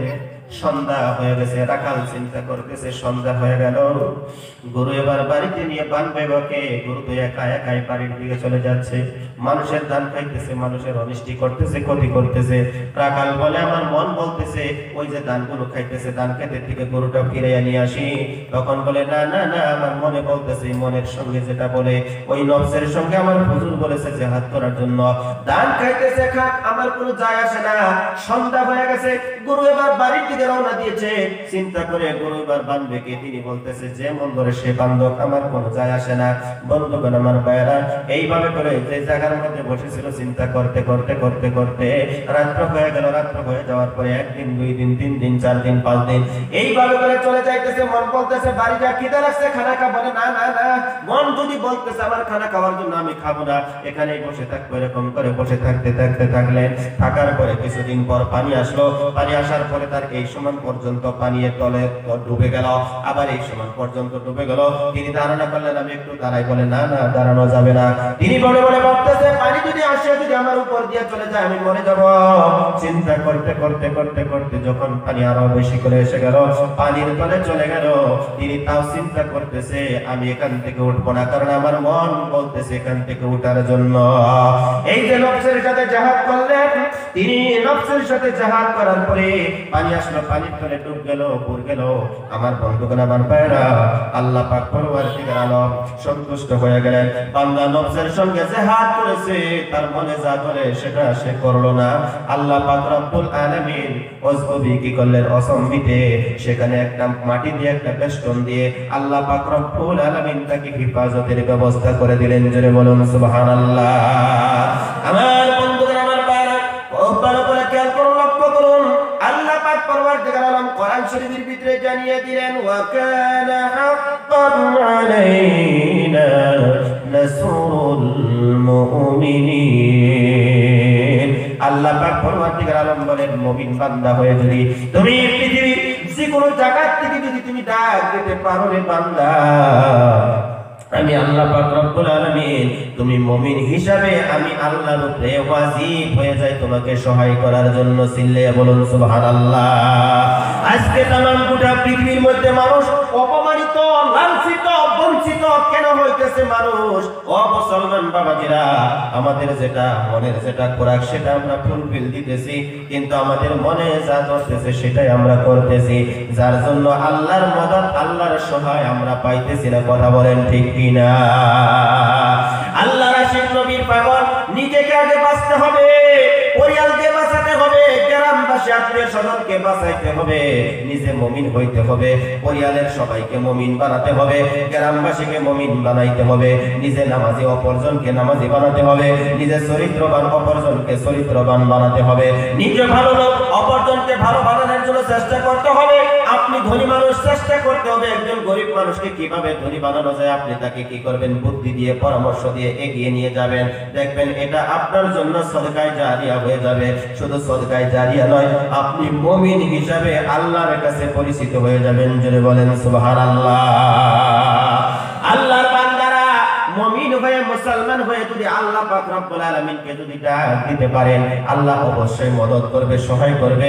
যেমন মদদ সহায় করেছিলেন হযরতে ইসমাঈল আলাইহিস সালাতু ওয়াস সালামকে, যেমন মদদ করেছিলেন হযরতে ইউনূস নবীকে, যেরকম মদদ করেছিলেন হযরতে জাকারিয়া আলাইহিস সালাতু ওয়াস সালামকে, যেমন মদদ করেছিলেন হযরতে জাতির পিতা হযরতে ইব্রাহিম আলাইহিস সালাতু ওয়াস সালামকে, যেরকম মদদ করেছিলেন, সহায় করেছিলেন, আদম নবী আলাইহিস সালাতু ওয়াস সালামকে যেরকম মদদ করেছিলেন, সহায় করেছিলেন, maaf করে দিয়েছিলেন, সেরকম ভাবে যদি আপনি মুমিন হয়ে যদি আমার আল্লাহকে যদি ডাক দিতে পারেন, আল্লাহ পাক পরওয়ারদিগার আলম অবশ্যই maaf করে দিবে। জোরে বলেন সুবহানাল্লাহ। মুমিন হতে হবে। ভাই মহতরম দোস্ত বুজুর্গ, চিন্তা করেন এখানে বসে আপনি নিজেকে নিজে কতটুকু মুমিন হতে পেরেছেন, কতটুকু মুসলমান হতে পেরেছেন। বসে চিন্তা করেন আপনি জান্নাতি না জাহান্নামী, নিজের সার্টিফিকেটটুকু নিজেই দিতে পারবেন। কারণ আল্লাহ আমার পক্ষ থেকে যা কিছু চাইছে আমি কতটুকু দিতে পেরেছি, যদি চিন্তা করেন নিজের সার্টিফিকেটটা আপনি নিজেই দিতে পারবেন। আপনি জান্নাতি না জাহান্নামী? অসুবিধা হইতেছে ভাই? জিকির করুন লা ইলাহা ইল্লাল্লাহ, লা ইলাহা ইল্লাল্লাহ, লা ইলাহা ইল্লাল্লাহ, লা ইলাহা ইল্লাল্লাহ, আন্নাল কুওয়াতা লিল্লাহি জামিআ, আন্নাল কুওয়াতা লিল্লাহি জামিআ, আন্নাল কুওয়াতা লিল্লাহি জামিআ, আন্নাল কুওয়াতা লিল্লাহি জামিআ। মুআজ্জাজ সামিন ইকরাম, খুব ভালো করে খেয়াল করুন যে আল্লাহ রাব্বুল আলামিনের কুদরত রহমতের কথা বয়ান করে শেষ করা যাবে না। তবে আল্লাহকে নিয়ে যতটুকু কথা আপনাদের সম্মুখে আলোচনা করেছি, আশা করা যায় যে আপনাদের মনে হইতেছে যে আল্লাহ একজন অবশ্যই অবশ্যই আছে। কথা বলেন ঠিক কিনা? আল্লাহ যদি আছে, আমরা ইনশাআল্লাহ বিশ্বাস করব, ঈমান আনবো আল্লাহর উপরে। যিনি আছেন, তিনার উপরে আকাশ ও জমিন, আপনি আমাকে সৃষ্টি করেছে, তার উপরে বিশ্বাস করার নামই হলো ঈমান। ভাই মহতরম দোস্ত বুজুর্গ, এক ধারণা পরিমাণ ঈমান নিয়ে যদি পৃথিবীর জমিন থেকে কেউ যদি বিদায় নিতে পারে, আল্লাহ পাক পরওয়ারদিগার আলম তার জন্য বিশাল বড় জান্নাতের মেহমান তাকে বানিয়ে দেবে। কোন সুবহানাল্লাহ। কষ্ট আপনাদের কি দিব না, লম্বা চড়াও করব না। 2 নম্বরে আমাদেরকে ইসলাম শিক্ষা দিতেছেন আমাদের নবী হযরত মুহাম্মদ সাল্লাল্লাহু আলাইহি ওয়াসাল্লাম। এই পৃথিবীর জমিনের মধ্যে আল্লাহর পক্ষ থেকে আসা রাসূল, আল্লাহ কোরআন শরীফের ভিতরে জানিয়ে দিলেন, লাকাদ কানা লাকুম ফি রাসূলিল্লাহি উসওয়াতুন হাসানা লিমান কানা ইয়ারজুল্লাহা ওয়াল ইয়াওমাল আখির ওয়া যাকারাল্লাহা কাসীরা। আল্লাহ বলছে রসুল আমার আলো আশা, রসুল আমার ভালোবাসা, রসুল আমার কাজে কর্মে অনুপ্রেরণা। রসুল তাম মানুষের জন্য হলেন মডেল। তাম গোটা পৃথিবীর মধ্যে যত মানুষ আল্লাহ সৃষ্টি করেছে সমস্ত মানুষের জন্য আমাদের নবী হলেন পথ প্রদর্শক। তিনি আমাদেরকে পথের সন্ধান দিয়েছেন। ভাই একটা সময় আমরা অন্ধকারের মধ্যে ছিলাম, কথা বুঝতেছেন? কেউ পিছনের বাড়ি ঘুমাইছেন নাকি? আল্লাহ পাক পরওয়ারদিগার আলম তিনি নিজেই বলতেছেন যে যারা অন্ধকারের মধ্যে রয়েছে তাদেরকে তুমি আলোর দিকে নিয়ে আসো। আল্লাহর নবী সাল্লাল্লাহু আলাইহি সাল্লামকে আল্লাহ পাক রব্বুল আলামিন শুনান, আলিফ লাম রা কিতাবুন আনজালনাহু ইলাইকা লিতুখরিজান নাস মিনাজ যুলুমাতি ইলান নূর। আল্লাহ পাক রব্বুল আলামিন বলেন আলিফ লাম রা, এগুলো হলো হরফ মুকাদ্দাত, যেগুলোর মানা যেগুলোর অর্থ তাম গোটা পৃথিবীর মধ্যে যত ওলি রয়েছে, যত উলামা রয়েছে, যত আলিম রয়েছে, পৃথিবীর কেউ জানে না একমাত্র আমার আল্লাহ ব্যতীত। একটু জোরে বলুন সুবহানাল্লাহ। আল্লাহ বলেন কিতাবুন আনজালনাহু ইলাইকা লিতুখরিজান নাস মিনাজ যুলুমাতি ইলান নূর। হে নবী, তোমাকে যে কিতাব আমি আল্লাহ পাক রব্বুল আলামিন তোমার উপরে নাযিল করেছি, এই কিতাব দিয়ে তুমি কি করো? যারা নাকি কি আছে অন্ধকারের মধ্যে রয়েছে, যারা নাকি অন্ধকারের মধ্যে রয়েছে, কিতাব আনজালনাহু ইলাইকা লিতুখরিজান নাস, যেই সমস্ত মানুষরা অন্ধকারের মধ্যে রয়েছে তাদেরকে কোরআন শরীফের দ্বারাই তুমি কি করো? মিনাজ যুলুমাতি ইলান নূর, তাদেরকে তুমি পহরের দিকে নিয়ে আসো, আলোর দিকে নিয়ে আসো। একটু জোরে জোরে বলা যায় কিনা সুবহানাল্লাহ। আর মুসলমান বাপজানেরা, একটা সময় আমরা অন্ধকারের মধ্যে ছিলাম, কাবা ঘরের মধ্যে মানুষেরা উলঙ্গ হইয়া তারা তোয়াফ করত। অন্ধকার কাবা ঘরের ভিতরে 360টা মূর্তি রাখা হয়েছিল। কাবা ঘর উলঙ্গ অবস্থায় তারা কি করতেন? তোয়াফ করতেন।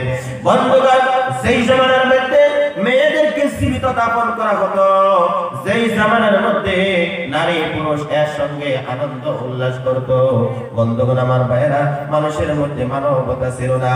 সেই সময় আমাদের আকা, আমাদের নবী মুহাম্মদ রাসূলুল্লাহ সাল্লাল্লাহু আলাইহি ওয়াসাল্লামকে আল্লাহ পাক পরওয়ারদিগার আলম ওই মদিনা মক্কার জমিনের মধ্যে আল্লাহ পাক পরওয়ারদিগার আলম নবীকে নাযিল করে দিলেন, নবীকে দুনিয়ার জমিনের মধ্যে পাঠিয়ে দিলেন। জোরে বলেন সুবহানাল্লাহ। আমার নবী মুহাম্মদ রাসূলুল্লাহ দুনিয়াতে আসার কারণ কয়েকটা ছিল। তার এক নম্বর কারণ হলো তামাম গোটা পৃথিবীর মধ্যে যত মানুষ রয়েছে সমস্ত মানুষগুলোকে কিভাবে জাহান্নামের পথের থেকে উঠায়া জান্নাতের মধ্যে নিতে পারে, এটাই হলো আমার আল্লাহর উদ্দেশ্য। সেই জন্য বিশ্ব নবীকে দুনিয়াতে পাঠিয়ে দিলেন। জোরে বলেন সুবহানাল্লাহ। আমার বন্ধুরা, আমার ভাইরা, নবীজি পৃথিবীতে আসলেন। আসার পরে আপনারা ইতিহাস জানেন, আল্লাহ রাসূল সাল্লাল্লাহু আলাইহি সাল্লাম অনেক কষ্ট করেছেন, মেহনত করেছেন, পরিশ্রম করেছেন। আল্লাহর নবী যখন নবুয়ত প্রাপ্তি হয়ে গেল, নবুয়ত প্রাপ্তি হওয়ার পরে আল্লাহর রাসূল সাল্লাল্লাহু আলাইহি ওয়াসাল্লামের চাচা আবু তালিব যেই সময় পৃথিবী থেকে বিদায় নিয়ে চলে গেলেন, আল্লাহর নবী সাল্লাল্লাহু আলাইহি ওয়াসাল্লামের স্ত্রী খাদিজাতুল কুবরা রাদিয়াল্লাহু তাআলা আনহা দুনিয়া থেকে যখন বিদায় নিয়ে চলে গেলেন, আল্লাহর নবী সাল্লাল্লাহু আলাইহি ওয়াসাল্লাম তায়েফের ময়দানে চলে গেলেন কালিমার দাওয়াত নিয়ে। কালিমার দাওয়াত দিতে গিয়ে অসংখ্য আঘাতপ্রাপ্ত তিনি হয়েছিলেন। ইতিহাস আপনারা জানেন, যেই বিশ্বনবী পাক সাল্লাল্লাহু আলাইহি ওয়াসাল্লাম তায়েফের ময়দানের মধ্যে যায় সর্বপ্রথম তিনি বলেছিলেন, তোমরা পড়ো আল্লাহর পক্ষ থেকে আমি একজন নবী হিসেবে দুনিয়াতে এসেছি, প্রেরণ হয়েছি, তোমরা আমার কথাগুলো বিশ্বাস করো, তোমরা কলিমা পড়ো, মুসলমান হয়ে যাও, এক আল্লাহর দাসত্ব করো, এক আল্লাহর গোলামি করো। কিন্তু তায়েফবাসীরা আমার নবীর সঙ্গে এরকম ব্যবহার করেছেন, মানুষ হইয়া কোনোদিন মানুষের সঙ্গে এরকম ব্যবহার করে না। জোরে বলেন নাউজুবিল্লাহ। আমার নবীকে এমন কথা বলেছে, বলতেছে যে তোমাকে আল্লাহ বুঝে আর মানুষ পায় নাই নবী হিসেবে পাঠানোর জন্য, তোমাকে নবী হিসেবে পাঠাইছে, তোমার কথা আমরা মানি না, তুমি একজন পাগল। নাউজুবিল্লাহ কর। আমার বন্ধুগণ, আমার ভাইরা, আল্লাহ রাসূল সাল্লাল্লাহু আলাইহি ওয়াসাল্লাম তায়েফের ময়দানের মধ্যে রক্তাক্ত হলেন, বাড়িতে ফিরে আসলেন। ইতিহাস আপনারা জানেন, রক্তমাখা শরীর নিয়ে যখন তায়েফের ময়দান থেকে ফিরে আসলেন, ফাতেমা রাদিয়াল্লাহু তাআলা আনহা সেই সময় ছোট ছিলেন। বন্ধুগণ, আল্লাহর নবীর চেহারার মধ্যে যখন রক্তগুলো দেখলেন, কিন্তু বাবার শরীরের মধ্যে সন্তানের যখন রক্ত দেখে সন্তানেরা কখনো কিন্তু ঠিক থাকতে পারে না। এদিকে মেয়ে মানুষ বাবার শরীরের মধ্যে যখন রক্ত দেখলেন, সেই সময় আল্লাহর নবীর দুইজন স্ত্রী ছিল, একজন নাম হলো সাউদা রাদিয়াল্লাহু তাআলা আনহা। বন্ধুগণ আমার ভাইরা, আরেকজনের নাম হলো আল্লাহর নবী সাল্লাল্লাহু আলাইহি ওয়াসাল্লামের আরেকজনের স্ত্রী ছিলেন উম্মে সালমা।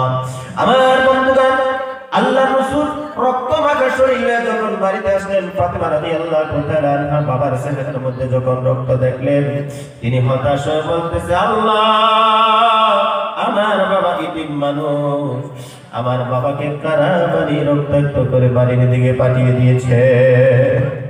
আল্লাহ নবীর ছোট্ট মানুষ দুইটা খুশি হাত আল্লাহর কাছে উঠে দোয়া করে, আল্লাহ, তুমি বুঝি আর মানুষ পাইলে না, আমার বাবাকে তাইফের ময়দানে তুমি শাহিস্তা করাইলে। আল্লাহ, আজকে যদি তোমার বাবা থাকতো তাহলে তুমি বাবার দরদটা তুমি বুঝতে পারতা। হ্যাঁ পরওয়ারদিগার আলম, আজকে তোমার বাবা নাই, তুমি বাবার দরদটা তুমি কেমনে বুঝবা? আমার বাবার শরীরের মধ্যে তুমি রক্তাক্ত করেছো, কাফের বেঈমানকে দিয়ে তুমি মার খাওয়ায়া বাড়ির দিকে ফিরিয়ে এনেছো। বন্ধুগণ আমার ভাইরা, আল্লাহর নবী বলতেছে, মা ফাতেমা রে, তুমি কান্দিও না, তুমি আল্লাহর কাছে দোয়া করো না, তাদের জন্য হিদায়াতের দোয়া করো। কারণ তাইফবাসীরা বুঝতে পারে না আমাকে মারপিট করে তারা রক্তাক্ত করে বাড়ির দিকে ফিরিয়ে দিয়েছে। আল্লাহ নবী সাল্লাল্লাহু আলাইহি ওয়াসাল্লাম ফাতেমা রাদিয়াল্লাহু তাআলা আনহার ডান বুকের মধ্যে মাথাটা রেখে যখন তিনি শোয়া অবস্থায় ছিলেন, আল্লাহর নবীর মেয়ে ফাতেমা যখন বাবার শরীরের থেকে আস্তে আস্তে করে যখন রক্তগুলো মুছে দেয় রে, কাপড় ভিজাইয়া তেলা ভিজাইয়া যখন রক্তগুলো মুছে দেয়, এমন অবস্থায় নবীজি সাল্লাল্লাহু আলাইহি ওয়াসাল্লাম তিনি ঘুমায়া গেলেন। আর ঘুমের করে তিনি স্বপ্নে দেখতেছেন তার মা আমেনা যেন নবীকে খেদমত করতেছে। জোরে বলেন সুবহানাল্লাহ। সেই জন্য যুবকদেরকে বলছি, মুরব্বী বাবাদেরকে বলছি, যাদের মেয়ে আছে আপনি মেয়ের আশিক হয়ে যান, যাদের মেয়ে আছে মেয়েকে ভালোবাসবেন, মেয়েকে মহব্বত করবেন। কারণ আপনি বাবা যদি পৃথিবীর জমিন থেকে বিদায় নিয়ে চলে যান, সর্বপ্রথম যদি কান্দে আপনার মেয়ে কিন্তু কান্দবে। সেই জন্য বন্ধুগণ আমার ভাইরা, মেয়েদেরকে আপনারা ভালোবাসবেন, মহব্বত করবেন। বাজারের থেকে কিছু আনলে মেয়েদেরকে মেয়েদের হাত থেকে আপনারা শুরু করবেন, মেয়েদের হাত থেকে আপনারা শুরু করবেন। আল্লাহর নবী সাল্লাল্লাহু আলাইহি সাল্লাম মেয়েদেরকে ভালোবাসতেন, মহব্বত করতেন। সেই জন্য আমরাও মেয়েদেরকে ভালোবাসবো, মহব্বত করবো। জোরে বলি ইনশাআল্লাহ। আমার বন্ধুগণ, মেয়েদেরকে যদি আপনি কোরআন শরীফ শিক্ষা দিতে পারবেন, শিক্ষা যদি আপনি দিতে পারেন, আপনি বাবা যখন এই পৃথিবী থেকে আপনি বিদায় নিয়ে যেদিন চলে যাবে, যখন স্বামীর বাড়ি থেকে মেয়েটা কান্না করতে করতে করতে করতে যখন বাবার নিকটে চলে আসবে, আসার পরে বাবার নিকটে জড়াইয়া কান্নাকাটি করা আরম্ভ করে দিবে, বাবা যাওয়ার সময় তুমি আমাকে একটা কথাও তুমি বলে গেলে না। ও বাবা, মেডিকেলে তোমার সঙ্গে কথা বলেছি, স্বামীর সংসারের জন্য বাড়িতে যাইতে পারি না, স্বামীর সংসারের মধ্যে চলে গিয়েছিলাম, মেয়েটা পাগলের মতো আপনার নিকটে বসে বসে কান্না করবে রে দাদু। কিন্তু সেই সময় আপনার হাত দিয়ে মেয়েটার মাথার মধ্যে হাত দেওয়ার মতন শক্তি থাকবে না। আল্লাহ পাক পরওয়ারদিগার আলম বন্ধ করে দিয়েছে। কথা বলেন ঠিক কিনা? মুসলমান বাবাজিরা, মেয়েরা ছেলেরা বাবা বাবা বলে কান্না করবে নিকটে বসে বসে, কিন্তু জবানটা দিয়ে তাদেরকে সান্ত্বনা দেওয়ার মতন শক্তি আমার থাকবে না। আল্লাহর আশিক নবীর পাগল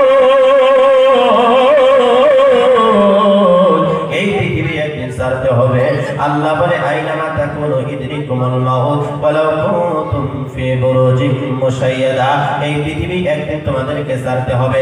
মরণের থেকে তোমরা যদি বাঁচতে চাও, লোহার দুর্গ বানায়া, লোহার বাক্স বানায়া সেখানে যদি তোমরা যদি লুকাইয়া যদি থাকো, পালায়া যদি থাকো, সেখানে মালাকুল মউত আজরাইল তোমাকে যায় তোমার জানটা বের করে অবশ্যই অবশ্যই নিয়ে আসবে।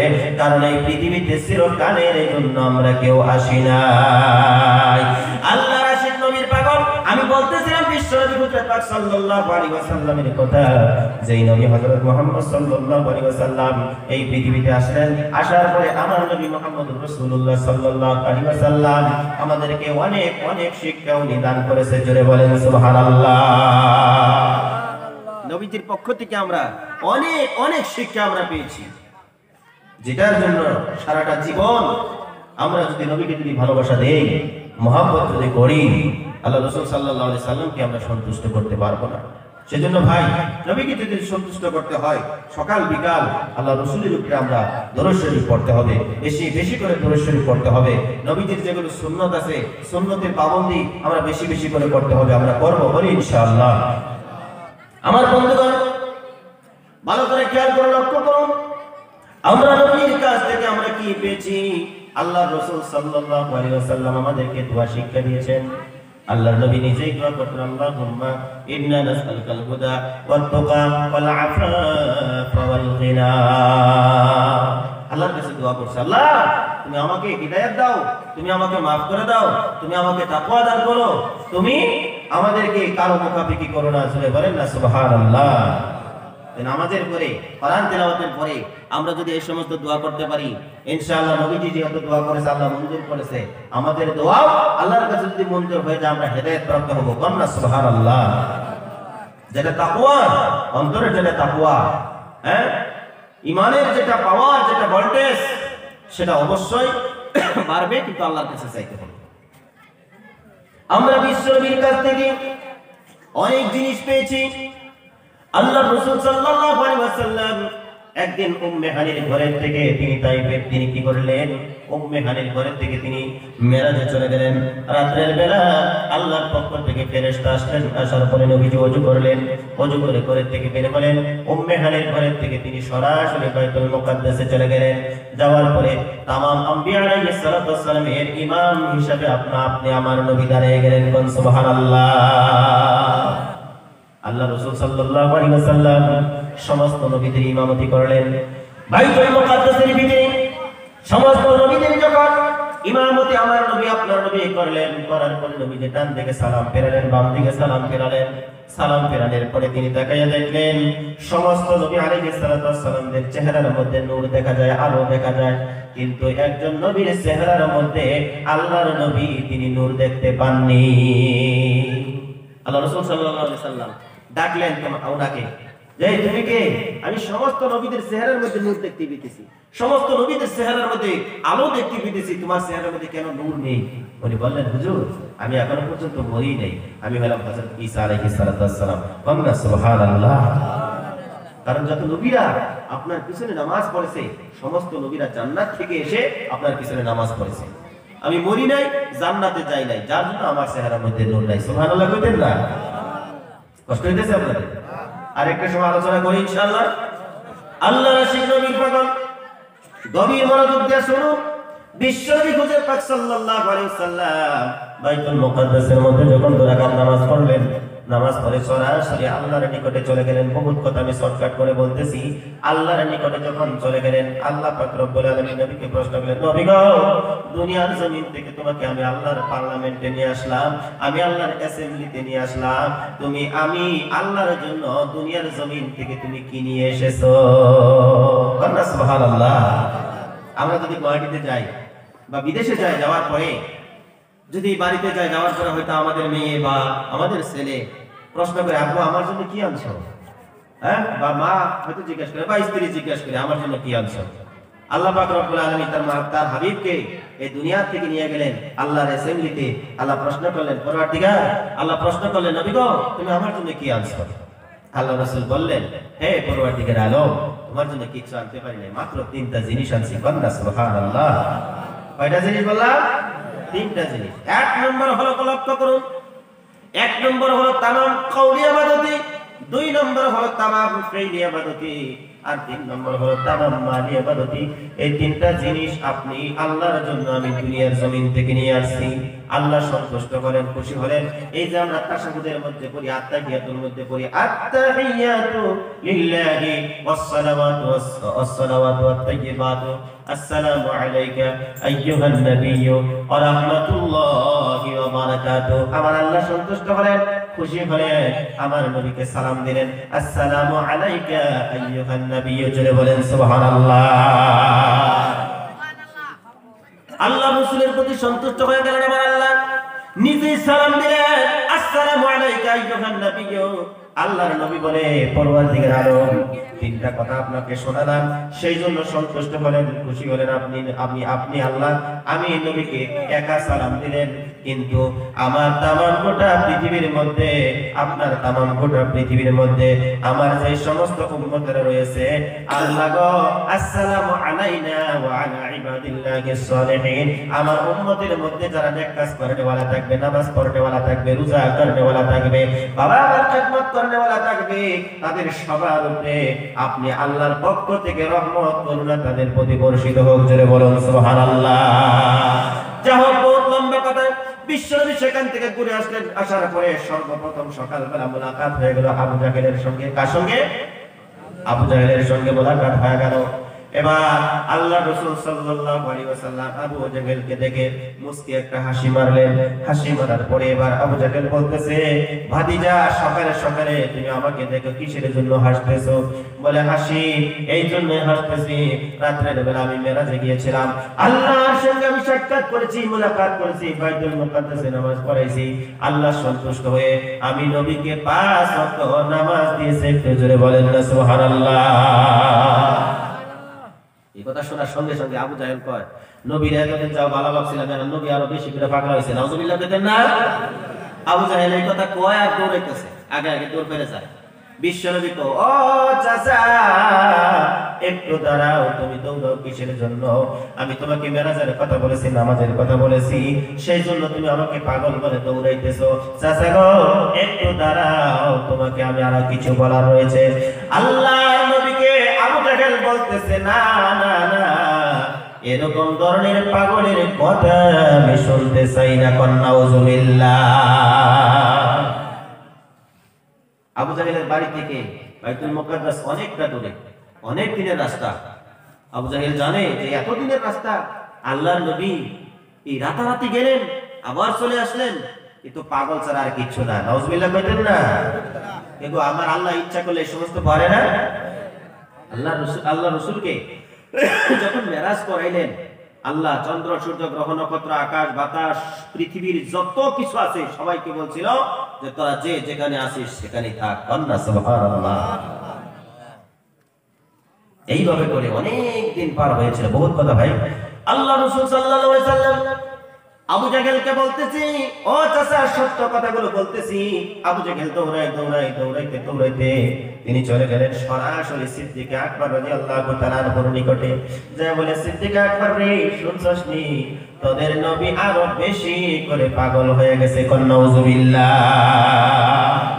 বলে, ভাই কিসের জন্য, কি এর লেগে পাগল হয়েছে? বলছে যে তখন নবী বলে রাতে বলে মেরাজে গেছিল, যায়া বলে বাইতুল মুকাদ্দাসে নামাজ পড়ছে, আল্লাহর লগে মুলাকাত করছে, 5 ওয়াক্ত নামাজ দিয়েছে, এই কথাগুলো সকালবেলা কইলো। আস্তে একদম পাগল। নাউজুবিল্লাহ কাম। আল্লাহর নবীর আশিক সিদ্দিক আকবর রাদিয়াল্লাহু তাআলা আনহু যখন এই কথাগুলো শুনলেন, শোনার পরে আবু জাহেলকে প্রশ্ন করতেছে, ভাই গো, যদি আমার নবী এই ধরনের কথা বলে থাকে, এর মধ্যে বিন্দু পরিমাণ সন্দেহ নাই, আমি আবু বকর বিশ্বাস করে নিলাম। এর মধ্যে কোনো সন্দেহ নেই, নবীজি বলেছে, এটার মধ্যে কোনো সন্দেহই থাকতে পারে না। আমার বন্ধুগণ, আমার ভাইরা, খুব খেয়াল করেন, আমরা 5 ওয়াক্ত নামাজ পড়ি, কিন্তু ফজরের 2 রাকাত ফরজ কিসের জন্য হলো? যোহরের 4 রাকাত ফরজ কিসের জন্য হলো?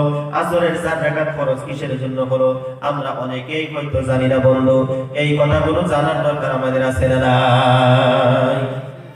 ভাই গো, আমি যদি মিস্ত্রি হই, মিস্ত্রি হওয়ার পরে একজন মিস্ত্রি হিসাবে গড়টার বিষয় ফুলফিল জানতে হবে। বিল্ডিং এর বিষয়, 4 তলা বিল্ডিং দিবে, কত রড দিতে হবে, সিমেন্ট কোনটা দিতে হবে, জালি কিভাবে দিতে হবে, এটা আমার ফুলফিল জানা থাকতে হবে। কথা বলেন ঠিক কিনা? নামাজ যদি আমরা পড়ি, নামাজের ফুলফিল বিষয়গুলো আমাদের জানার অবশ্যই দরকার আছে। আমার বন্ধুগণ, গভীর মনোযোগ দিয়ে শুনেন। আল্লাহর নবী সাল্লাল্লাহু আলাইহি ওয়াসাল্লাম, বন্ধুগণ আমার ভাইরা, তারপরের দিন আবু জাহেল কি করলেন? আবু জাহেল তার দলবলকে নিয়ে আল্লাহর নবীর নিকটে চলে আসলেন। বলে, সবাই মিলে আল্লাহর নবীকে আমরা অপমান অপদস্থ করব। নবীজি সকালবেলায় কথা বলেছে, বাইতুল মুকাদ্দাস এত দূর, রাতারাতি তিনি চলে গেলেন, অপমান করতে হবে, চলো। আবু সুফিয়ান, উতবা, সাইবা এরা সবাই মিলে নবীজির নিকটে চলে গেলেন অপমান অপদস্থ করার জন্য। আল্লাহ রাসূল সাল্লাল্লাহু আলাইহি সাল্লামের নিকটে চলে আসলেন। আসার পরে তিনারা একটা প্রশ্ন করলেন, হুজুর আপনি মেরাজ করেছেন, আল্লাহর সঙ্গে মুলাকাত করেছেন, দেখা করেছেন, বাইতুল মুকাদ্দাসে নামাজ পড়েছেন, আমি এই কথাগুলো আমরা সবাই মিলে এই কথাগুলো বিশ্বাস করব, তখনই বিশ্বাস করব। এবার আপনি বলুন তো দেখি বাইতুল মুকাদ্দাসের মধ্যে কয়টা জানলা আর কয়টা দরজা রয়েছে? সুবহানাল্লাহ। আমার বন্ধুরা, আমার ভাইরা, আল্লাহর নবী সাল্লাল্লাহু আলাইহি সাল্লামের চোখ দিয়া পানিগুলো অধরে পড়তেছে গো দাদু। আল্লাহর নবীকে সিদ্দিক আকবর তাকায়া দেখে আল্লাহর নবীর চোখ দিয়ে পানিগুলো পড়তেছে। আল্লাহর নবীকে প্রশ্ন করলেন, হুজুর আপনি কাঁদেন কিসের জন্য? আপনাকে প্রশ্ন করেছে বাইতুল মুকাদ্দাসের মধ্যে কয়টা দরজা আছে, কয়টা খিড়কি আছে, আপনি বলে দিন। আল্লাহর নবী তিনি চুপ করে তিনি দাঁড়িয়ে আছেন, কিচ্ছু বলে না, কারণ আমার নবী ইনহুয়া ইল্লা ওয়াহয়ু ইউহা, ওহী ছাড়া আমার নবী কোনো কথাই বলে না। জোরে বলুন সুবহানাল্লাহ। আল্লাহর নবী জারজার হয়ে কান্না করতেছে আর ওহির অপেক্ষায় তিনি দাঁড়িয়ে আছেন। আল্লাহর পক্ষ থেকে জিবরাইল আমিন যখন আসলেন, আসার সঙ্গে সঙ্গে যখন বাইতুল মুকাদ্দাসের বিষয় যখন বর্ণনা দিতেছেন, নবীর কপালের থেকে গানগুলো বের হয়ে আসতেছে। জোরে বলুন সুবহানাল্লাহ। যখন আল্লাহর নবীর প্রতি ওহী নাযিল হতো, আল্লাহর নবীর কপালে থেকে গান বের হয়ে আসতো, কারণ ওহীর একটা ওজন আছে, একটা ভার আছে।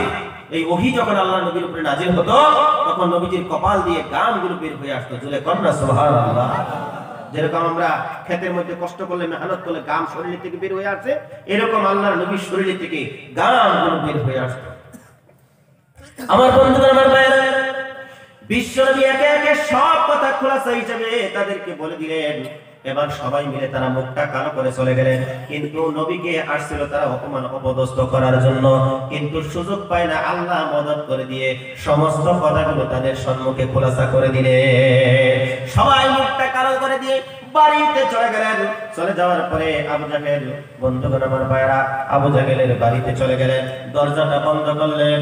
দরজা বন্ধ করার পরে আবু সুফিয়ানকে বলতেছে, ও ভাই, আবু জাহেল বলতেছে, আল্লাহর কসম করে বলি, নবীজি যে কথাগুলো বলেছে একটাও মিথ্যা কথা বলে নাই, সব সত্য কথা বলেছে। একটু জোরে বলেন সুবহানাল্লাহ। আবু সুফিয়ান বলে, আয় আবু জাহেল, দরজা খোল, দরজা খোল। কারণ হলো আমার নবী যদি সত্য কথা বলে থাকে, তুই ঘরের মধ্যে দরজা বন্ধ করে এই কথা কিসের জন্য বলবি? আমি মানতে পারি না। দরজা খোল, সমস্ত মক্কাবাসীকে আমি এলান করে জানিয়ে দিব, নবীজি যে কথাগুলো বলে সত্য সত্য কথা বলে। জোরে বলেন সুবহানাল্লাহ। আবু জাহেল বলতেছে, এই পাগলামি করা যাবে না। দেখ, আমরা হইলাম দেশের লিডার, আমরা হইলাম দেশের লিডার। আমরাই যদি মুহাম্মদ সাল্লাল্লাহু আলাইহি সাল্লামের কথাগুলো বিশ্বাস করিয়া তার প্রতি যদি এরকম পাগলামি আকর্ষণ যদি হয়ে যায়, তাহলে আমাদের যেগুলো ছেলাপেলা আছে সেগুলো আরো পাগল হয়ে যাবে। সুবহানাল্লাহ কইতেন না? আমার বন্ধুরা, আমার ভাইরা, যা হোক, আল্লাহ রাসূল সাল্লাল্লাহু আলাইহি সাল্লাম ওই বৈঠকের মধ্যে হযরতে ওমর রাদিয়াল্লাহু তাআলা আনহু প্রশ্ন করলেন, হুজুর গো, আপনি রাত দিন 24 ঘন্টার ভিতরে 17 ওয়াক্ত নামাজের ফরজের কথা বলেছেন। এই 17 ওয়াক্ত ফরজ আল্লাহ কিসের জন্য দিলেন? আল্লাহ বেজুরা করে কিসের জন্য নামাজগুলো ফরজ করে দিলেন? আল্লাহ ইচ্ছা করলে 40 রাকাত দিতে পারতেন, আল্লাহ ইচ্ছা করলে 20 রাকাত দিতে পারতেন, আল্লাহ ইচ্ছা করলে 10 রাকাত ফরজ নামাজ পড়ে দিতে পারতেন। কিন্তু আল্লাহ পাক পরওয়ারদিগার আলম বেজুরা করে নামাজ কিসের জন্য দিলেন? একটু জোরে জোরে বলেন না সুবহানাল্লাহ। নবী আমার বলে, তোমরা ভালো করে বসো, শুনে নাও আমি নবীর কাছ থেকে। আবার ওমর রাদিয়াল্লাহু তাআলা তিনি প্রশ্ন করতেছেন, হুজুর ফজরের 2 রাকাত ফরজ কিসের জন্য হলো? যোহরের ফরজ 4 রাকাত কিসের জন্য হলো? আসরের ফরজ 4 রাকাত কিসের জন্য হলো? বন্ধুগণ ভালো করে খেয়াল করে লক্ষ্য করুন, 2 রাকাত ফজরের ফরজ নামাজ যে হয়েছে, আদম নবী আলাইহিস সালাতু ওয়াস সালাম যেদিন তিনি গন্ধম ফল খেয়েছিল, খাওয়ার পরে জান্নাত থেকে যখন জান্নাতি পোশাকগুলো খসে গিয়েছিল, জান্নাত থেকে আদম নবী আলাইহিস সালাতু ওয়াস সালামকে বের করে দিলেন, হাওয়া আলাইহিস সালাতু ওয়াস সালামকে বের করে দিলেন। 3500 বছর পর্যন্ত দুইজন দুই জায়গার মধ্যে শুধু আল্লাহর কাছে কেঁদেছে, আল্লাহ তুমি আমাদেরকে মাফ করে দাও। দুইজনকে একাত্রত করাইয়া আরাফার ময়দানের মধ্যে যখন একাত্রত করালেন, দুইজনে মিলে দোয়া করলেন, রব্বানা যালামনা আনফুসানা ওয়া ইল্লাম তাগফির লানা ওয়া তারহামনা লানাকুনান্না মিনাল খাসিরিন।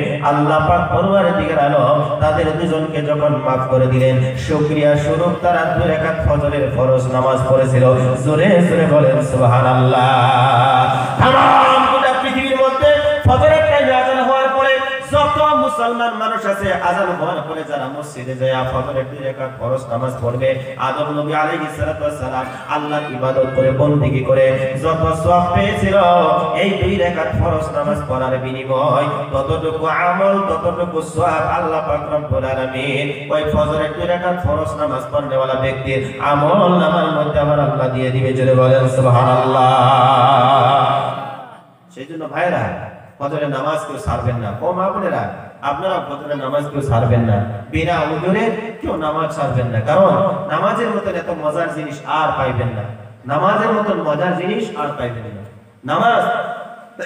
নামাজ যাকে ধরেছে সে তার জীবন যাইতে পারে, নামাজ কখনো ছাড়তে পারে না। কন্যা সুবহানাল্লাহ। আর নামাজকে যে ধরছে তার দুনিয়া ও আখিরাতে সমস্ত ভালাই সে ব্যক্তি হাসিল করেছে। কন্যা সুবহানাল্লাহ। আমার বন্ধুগণ, আমার ভাইরা, এই নামাজের ব্যাপারে আল্লাহ রাসূল সাল্লাল্লাহু আলাইহি সাল্লাম তিনি বর্ণনা দিয়েছেন। এই যে শীতকালে ঠান্ডার দিন আল্লাহর নবী গাছের নিকটে গেলেন, যায় গাছ ধরলেন, ঝাঁকি দিলেন, পাতা পড়তেছে।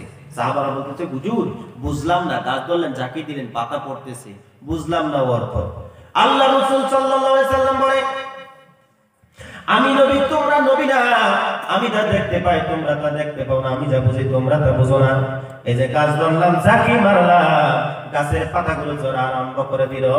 আল্লাহর নবী বলে, এই গাছের পাতা যেরকম ভাবে ঝরে পড়তেছে, আমার উম্মতেরা যদি 5 ওয়াক্ত নামাজ যদি ওযু গোসল করে পবিত্রতা অবলম্বন করে যদি আদায় করতে পারে, আমি নবী বলে গেলাম তাদের জীবনের গুনাহগুলো ওই গাছের পাতার মতন ঝরে পড়ে যাবে। একটু জোরে বলুন সুবহানাল্লাহ।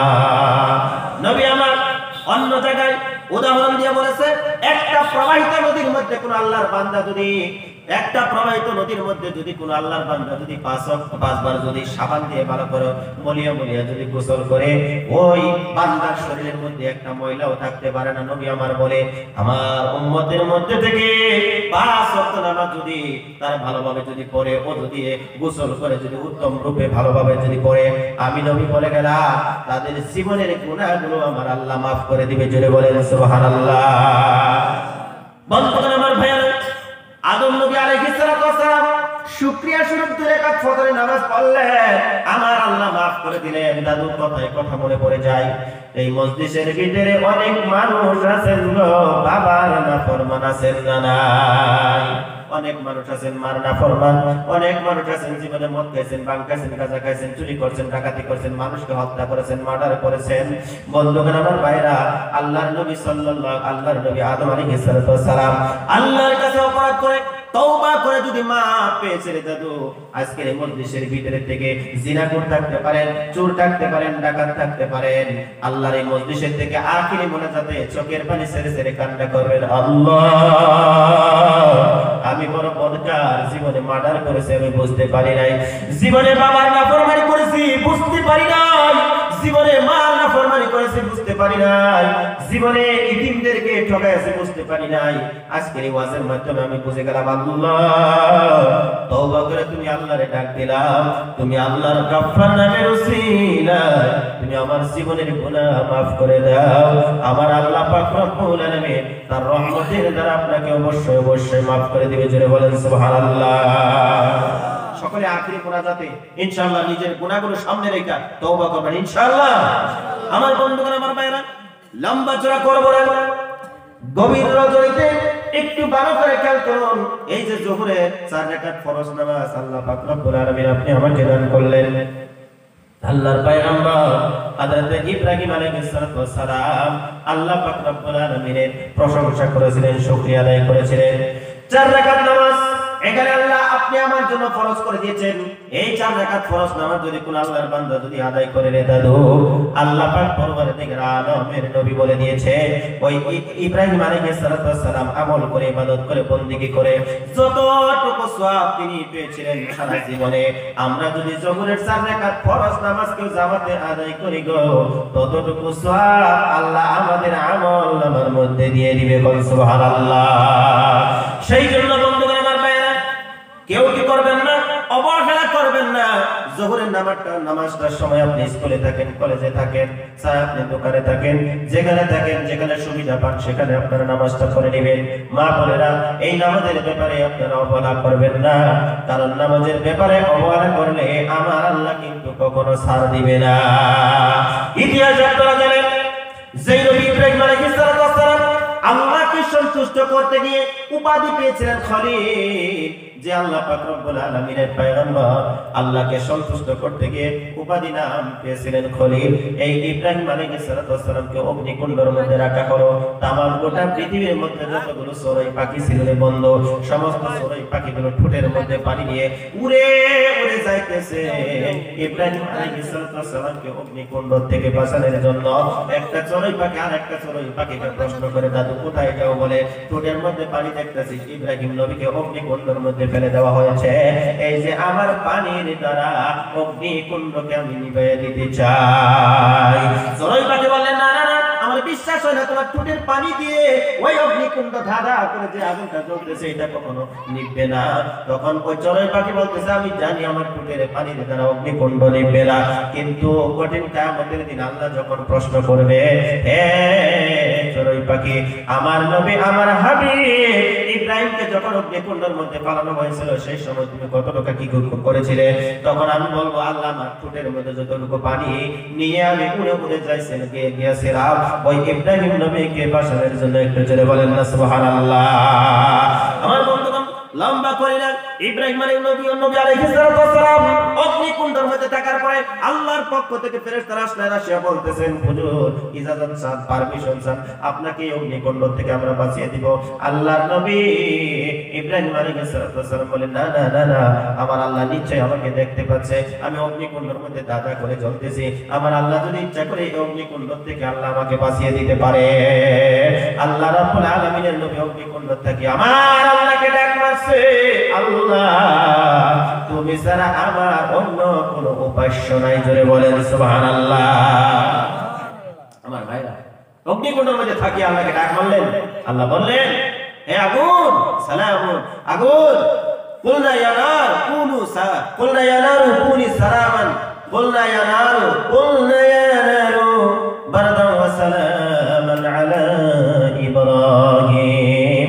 আল্লাহ আগুনকে বললেন, হে আগুন, তুমি ইব্রাহিম আলাইহিস সালামের জন্য ফুলের বাগানে পরিণত হয়ে যাও। আগুন নিবে, ফুলের বাগানে পরিণত হয়ে গেলেন। এই দুনিয়ার জমিনের মধ্যে ওই ইব্রাহিম নবী আলাইহিস সালামের মতন ইমানদার যদি পৃথিবীতে এখনো থাকিয়া অগ্নিকুণ্ডের মধ্যে থাকিয়া যদি আমার আল্লাহকে ডাক মারে, বন্ধু আজকের ডেটেও আমার আল্লাহ তার কুদরতি কান দিয়ে শুনিয়া ওই অগ্নিকুণ্ড থেকে আপনাকে আমাকে বাঁচিয়ে দিবে। জোরে বলেন সুবহানাল্লাহ। বর্তমান আমরা একটা অগ্নিকুণ্ডের মধ্যে আছি ভাই, বর্তমান আমরা অগ্নিকুণ্ডের মধ্যে আছি। ইব্রাহিম আলাইহিস সালামের নবীর মতন আমরা বর্তমান সারা ভারতবর্ষের জমিনের মানুষ আমরা বর্তমান অগ্নিকুণ্ডের মধ্যে আছি। দোয়ার প্রয়োজন আছে না নাই ভাই? কথা বলুন। অবশ্যই দোয়ার প্রয়োজন আছে। আল্লাহর কাছে মদদ আমাদেরকে চাইতে হবে। আপনি কোরআন শরীফ তিলাওয়াত করেন, গভীর রজনীতে নামাজের সাজদায় পড়ে চোখের পানি করে ছাড়েন, আর উম্মতি মুহাম্মদের জন্য দোয়া করেন। যার যার করে চোখের পানি করে ছেড়ে দিবেন, উম্মতি মুহাম্মদের জন্য কান্না করবেন, আল্লাহ তুমি দয়া করে মায়া করে আমাদেরকে মাফ করে দাও, সারা বিশ্ববাসীকে মাফ করে দাও। তাহাজ্জুদের নামাজে কাঁদবেন, কোরআন শরীফ তেলাওয়াত করে করে কাঁদবেন, জিকির করে তাসবিহ করে দুরূদ শরীফ পড়ে দুআর মাধ্যমে আল্লাহর কাছে কাঁদবেন, মদদ চাবেন। আল্লাহ অবশ্যই অবশ্যই আপনি আমাকে মদদ করে দিবে। আমার বন্ধুগণ, আমার ভাইরা, লম্বা চড়া করি না। যোহর গেল, আসরের নামাজ আমরা 4 রাকাত পড়ি। মুসা আলাইহিস সালাম আল্লাহর পয়গম্বর ছিলেন, তিনি বড় চালাক ছিলেন। আল্লাহর পয়গম্বর মুসা আলাইহিস সালাম আল্লাহকে প্রশ্ন করলেন, আল্লাহ তুমি যদি মুসা হইতা আর আমি মুসা যদি আল্লাহ হইতাম, তাহলে তুমি আমার কাছে কি চাইতা? কোন সুবহানাল্লাহ। মুসা আলাইহিস সালাম আল্লাহকে কয় আল্লাহ তুমি যদি মুসা হইতা আর আমি মুসা যদি আল্লাহ হইতাম তাহলে আমার কাছে কি চাইতা? আল্লাহ কয় মুসা আমি জীবনে আল্লাহ হব না, আমি জীবনেও মুসা আল্লাহ হব না, আর তুই মুসা জীবনে আল্লাহ হতে পারবি না। সুবহানাল্লাহ কইতেন না? কি শুরু করছে? আশিকার মাসিকের খেলা শুরু হয়ে গেছে। আল্লাহর পয়গম্বর মুসা আলাইহিস সালাম আল্লাহকে বলেন, হে পরবর্তীকার আলম, যদি তুমি আল্লাহ মুসা হইতা আর আমি মুসা যদি আল্লাহ হইতাম তাহলে তুমি আমার কাছে কি চাইতা? আল্লাহর পয়গম্বর মুসা আলাইহিস সালাম প্রশ্ন করার পরে আল্লাহ বলে, আমি জীবনেও তা কখনো হব না। আবার তিনি বলতেছে, আল্লাহ গো আপনার যা আছে আমি মুসার তা নাই, আমি মুসার যা কিছু আছে আপনি আল্লাহর কিন্তু তা নাই। জোরে জোরে বলেন সুবহানাল্লাহ। আল্লাহ কয় মুসা আমার আবার কোনটা নাই? আমি আকাশ বানাইছি, জমিন চন্দ্র সূর্য তোরে যা কিছু লাগে দুনিয়ার সবকিছু আমি বানাইছি, আমার আবার কোনটা নাই? আল্লাহর নবী মুসা কালিমুল্লাহ কয় আল্লাহ গো আপনার একটা জিনিস নাই। কন্না সুবহানাল্লাহ। এটা কি নাই? আপনার মরুন নাই, আপনার মরুন নাই। আল্লাহর মরুন আছে নাই গো? নাই। আল্লাহ পাক পরবর্তীকার আলম বললেন, মুসা রে তুই বড় চালাক, তুই ঠিকই বলেছিস। এবার আল্লাহ প্রশ্ন করলেন, মুসা রে তুমি এবার বলো তো দেখি তোমাকে যত নিয়ামত আমি আল্লাহ দান করেছি সমস্ত নিয়ামতের মধ্য থেকে তুমি কোন নিয়ামতটা বেশি পছন্দ করো? মুসা আলাইহিস সালাম মুস্কি একটা হাসি দিয়ে বলে, আল্লাহ আমি মুসা মরুনকে বেশি ভালোবাসি। জোরে বলেন সুবহানাল্লাহ। আল্লাহ বললেন, মুসা রে মরুনকে কিসের জন্য তুমি ভালোবাসো, মহব্বত করো? মুসা আলাইহিস সালাম বলে, আল্লাহ গো আমি মুসা যদি না মরি জান্নাতের সুখ ভোগ কখনো আমি করতে পারবো না, কারণ মানুষ না মরলে জান্নাতে যাইতে পারে না। কথা বলেন ঠিক কিনা? মরতে হবে। আমরা কিন্তু মরতে চাই না গো, আমরা মরতে চাই না। কি আরে কারণ বেজাল, দুনিয়ার বেজাল। আমাকে সীমা ঠেলছি, তারপরে দুইটা বুলার আমরা সমান অংশ দিই নাই তো। বড়টা একটু চাকরি বাকরি করে টাকা পয়সা আছে, তারা রাস্তার পরে মাটি দিছি, বাজারের দোকানটা তার নামে লিখে দিছি, আর ছোটটা যে ঠেলা ভাইয়া খায় তারা কিছুই দিছি না, একদম বাড়ির পাঁচ মোড়া জায়গা দিছি। জীবনে বাড়ি পাক্কাও করতে পারবো না, যার জন্য রাস্তার পরে বাড়িও দিছি না। মেয়া বিয়া দিছি, সালাম আলাইকুম আলাইহিস সালাম দেয় না, খাট পালেন কিছু দেয় না, একদম জন্মের জন্য বিদায়তে দিছি। তাহলে আমাকে বেজাল আছে না নাই? দুনিয়ার বেজাল, যার জন্য আমরা মরতে কিন্তু ভয় পাই, কারণ মরলে আমাকে কবরের মধ্যে শুরু হয়ে যাবে। যার জন্যে আমরা মরণকে ভয় পাই। যারা মুমিন তারা মরণকে ভয় পায় না। সুবহানাল্লাহ কইতেন না? যারা ঈমানওয়ালা তারা মরণকে ভয় পায় না, তারা মরলেই বাঁচে। আমার বন্ধুগণ, সেই জন্য ঈমান তৈরি করেন। ঈমান যদি পরিপূর্ণ হয়ে যায়, নবী আমার বলে তোমার ঈমান যদি পরিপূর্ণ হয়ে যায়, দিনরাত 24 ঘন্টার ভিতরে মৃত্যুর কথা যদি তুমি 20 বার স্মরণ করতে পারো, জাহান্নামের আগুন তোমার জন্য হারাম, জান্নাত তোমার জন্য ওয়াজিব হয়ে যাবে। জোরে বলেন সুবহানাল্লাহ। এই যে যতক্ষণ পরে ওয়াজ করলাম, হয়তো কিছু সংখ্যক বুড়া মানুষ যাদের কোমর বিষ করতেছে, যাদের মাথাটা বিষ করতেছে, শরীরটা রিন রিন করতেছে, তারা হয়তো মনে মনে ভাবছেন হুজুর যা কইতাছে আমাকে মরণ না কই। কিছু কিছু গুলানে যারা এই যে পকেটে আর্ধেক ঘুরতেছে, মোবাইল টোবাইল টিপাইতেছে, তারা মরার কথা এখনো পর্যন্ত ভাবে নাই যে আমাকে মরণ না কই। দিনে 20 বার কথা তো বাদই দেন, একবারও মনে করে না কথা কর হাসান মিছা যে আমাকে মরণ না কই। হ্যাঁ, এই যে কইছে 1 টাকা পাবজি খেলা, কি রুম নিশা হইছে পাবজির মধ্যে। আরে হ্যাঁ, সব নিশা কিন্তু বালা না, কথা কোন হাসান মিছা। নামাজের নিশা বালা, কোরআন শরীফ তেলাওয়াতের নিশা বালা, হুজুরদের সাথে উঠা বসা করা এই নিশাটা বালা, বুঝেন নাই? পাবজি খেলার নিশা কিন্তু বালা না। মনে হচ্ছে আরে সব দেশে আছে, খালি আমাদের দেশে না, সব দেশে আছে ভাই। শুরু হইছে এটা আমাদের ঈমান নষ্ট করার জন্য একটা বস্তু, আমাকে একটা লাইন আবার দিয়ে দিছে আর কি। যুবকরা বুঝে না তো, কয়েকদিন পরে দেখবেন পাবজি। আপনি এই বস্তুটা বুঝেন না কে? আজ এই পাবজির দ্বারা আমার লাভটা কি হইতেছে? চোখের ক্ষতি হইতেছে, ব্রেনের ক্ষতি হইতেছে, শরীরের ক্ষতি হইতেছে, সময় নষ্ট হইতেছে, কারণ আমার লেখাপড়া করে 21-22 বছর 25 বছরের ভিতরে আমাকে লেখাপড়া করে একজন মানুষ হিসেবে সমাজের মধ্যে আসিয়া সমাজের যেটা প্ল্যাটফর্ম সেই প্ল্যাটফর্মে আমাকে দাঁড়াইতে হবে। কথা বলেন ঠিক কি না? সমাজে আমাকে নেতৃত্ব দিতে হবে, মসজিদের নেতৃত্ব দিতে হবে, স্কুল কলেজের নেতৃত্ব আমাকে দিতে হবে। সমাজের মধ্যে কি কোনো বস্তুর দরকার আছে সেগুলো আমাকে আমার জড়িয়েতে এগুলো যেন হাসিল হয় এটা আমার মকসুদ থাকতে হবে। আপনি এই পাবজি খেলায়া ফ্রি ফায়ার খেলায়া সমাজের কোনো উন্নতি করতে পারবেন না। কথা বলেন ঠিক কি না? বুঝে আসে না ভাই। 30-এর আগে 25 বছরের ভিতরে লেখাপড়া করে শেষ দেন, 40 বছর 50 বছর পর্যন্ত আপনি ইনকাম করে শেষ দেন। তারপরে যে স্যার বলছে যে আজকের সভাপতি যিনি 2 মাস আছে আর ওনার কার্যকাল শেষ হয়ে যাবে, 60 বছর পরে মানে সরকারি রুল অনুযায়ী ওনার ব্রেনে তেমন আর কাজ করতেছে না, তুমি স্কুলে আসলে আর ছাত্র বোঝাতে পারবে না। কথা বলেন ঠিক কিনা? যার জন্য পয়সা খাওয়ার জন্য কিছু টাকা সরকারের থেকে ওনাকে দিয়ে দিবে যে তুমি পয়সা খাও আর যা মন করে তাই করো। বন্ধুগণ, 60 বছরের ভিতরে আপনি ইনকাম করে শেষ দিতে হবে। এবার আপনি পাবজি খেলাইতেছেন, ফ্রি ফায়ার খেলাইতেছেন, যাই করতেছেন, কোনো লাভ তো নাই ভাই। অনুরোধ করছি আল্লাহকে ওয়াস্তে বাদ দিয়ে দেন, সময়টাকে কাজে লাগান। কথাই কথা মনে করি, দেখেন আল্লাহ কিন্তু সময়ের কসম কিন্তু কোরআন শরীফের কাছে, সুবহানাল্লাহ। আল্লাহ কোরআন শরীফের ভিতরে সময়ের কসম করে বলছে যে মানুষ ক্ষতিগ্রস্তর মধ্যে রয়েছে। ওয়াল আসর ইন্নাল ইনসানা লাফি খুসর। আল্লাহ বলছে মানুষ ক্ষতিগ্রস্তর মধ্যে রয়েছে, ইনসানেরা ক্ষতিগ্রস্তর মধ্যে রয়েছে। কিন্তু ইল্লাল্লাযিনা আমানু, যারা আল্লাহর প্রতি ঈমান আনছে, ওয়া আমিলুস সলিহাত, যারা নেক কাজ করছে, ওয়া তাওয়াসাউ বিল হক, যারা হক প্রতিষ্ঠা করতেছে, ওয়া তাওয়াসাউ বিস সবর, যারা বিপদের সময় সবুর করে ধৈর্য ধারণ করে, এরা কোনো ক্ষতিগ্রস্তর মধ্যে নাই। জোরে জোরে বলেন সুবহানাল্লাহ। ভাই মহতরম বুজুর্গ, তাহলে এই সময়টা আপনি কেন অপচয় নষ্ট করতেছেন? ভাই মহতরম বুজুর্গ, যুবকদেরকে অনুরোধ করে বলে যায়, ভাই রে আল্লাহকে ওয়াস্তে ছেড়ে দেন, সময় নষ্ট করেন না, সময়টাকে কাজে লাগান। সময়টাকে কাজে লাগান, অনেক ফায়দা হবে, লাভ হবে, লোকসান হবে না, ফায়দা হবে। আমার বন্ধুগণ, শেষ করছি, লম্বা করব না। এই যে পাবজি খেলাইতেছেন, ফ্রি ফায়ার খেলাইতেছেন, কঠিন কিয়ামতের দিন আল্লাহ পাক পরওয়ারদিগার আলম যদি জিজ্ঞেস করে, বান্দা রে তোমাকে লম্বা একটা হায়াত দিয়েছিলাম, 60-70 বছর 80 বছর 90 বছর জিন্দেগি তোমাকে দিয়েছিলাম, ও বান্দা এই সময়টুকু তুমি কোন রাস্তায় ব্যয় করেছো?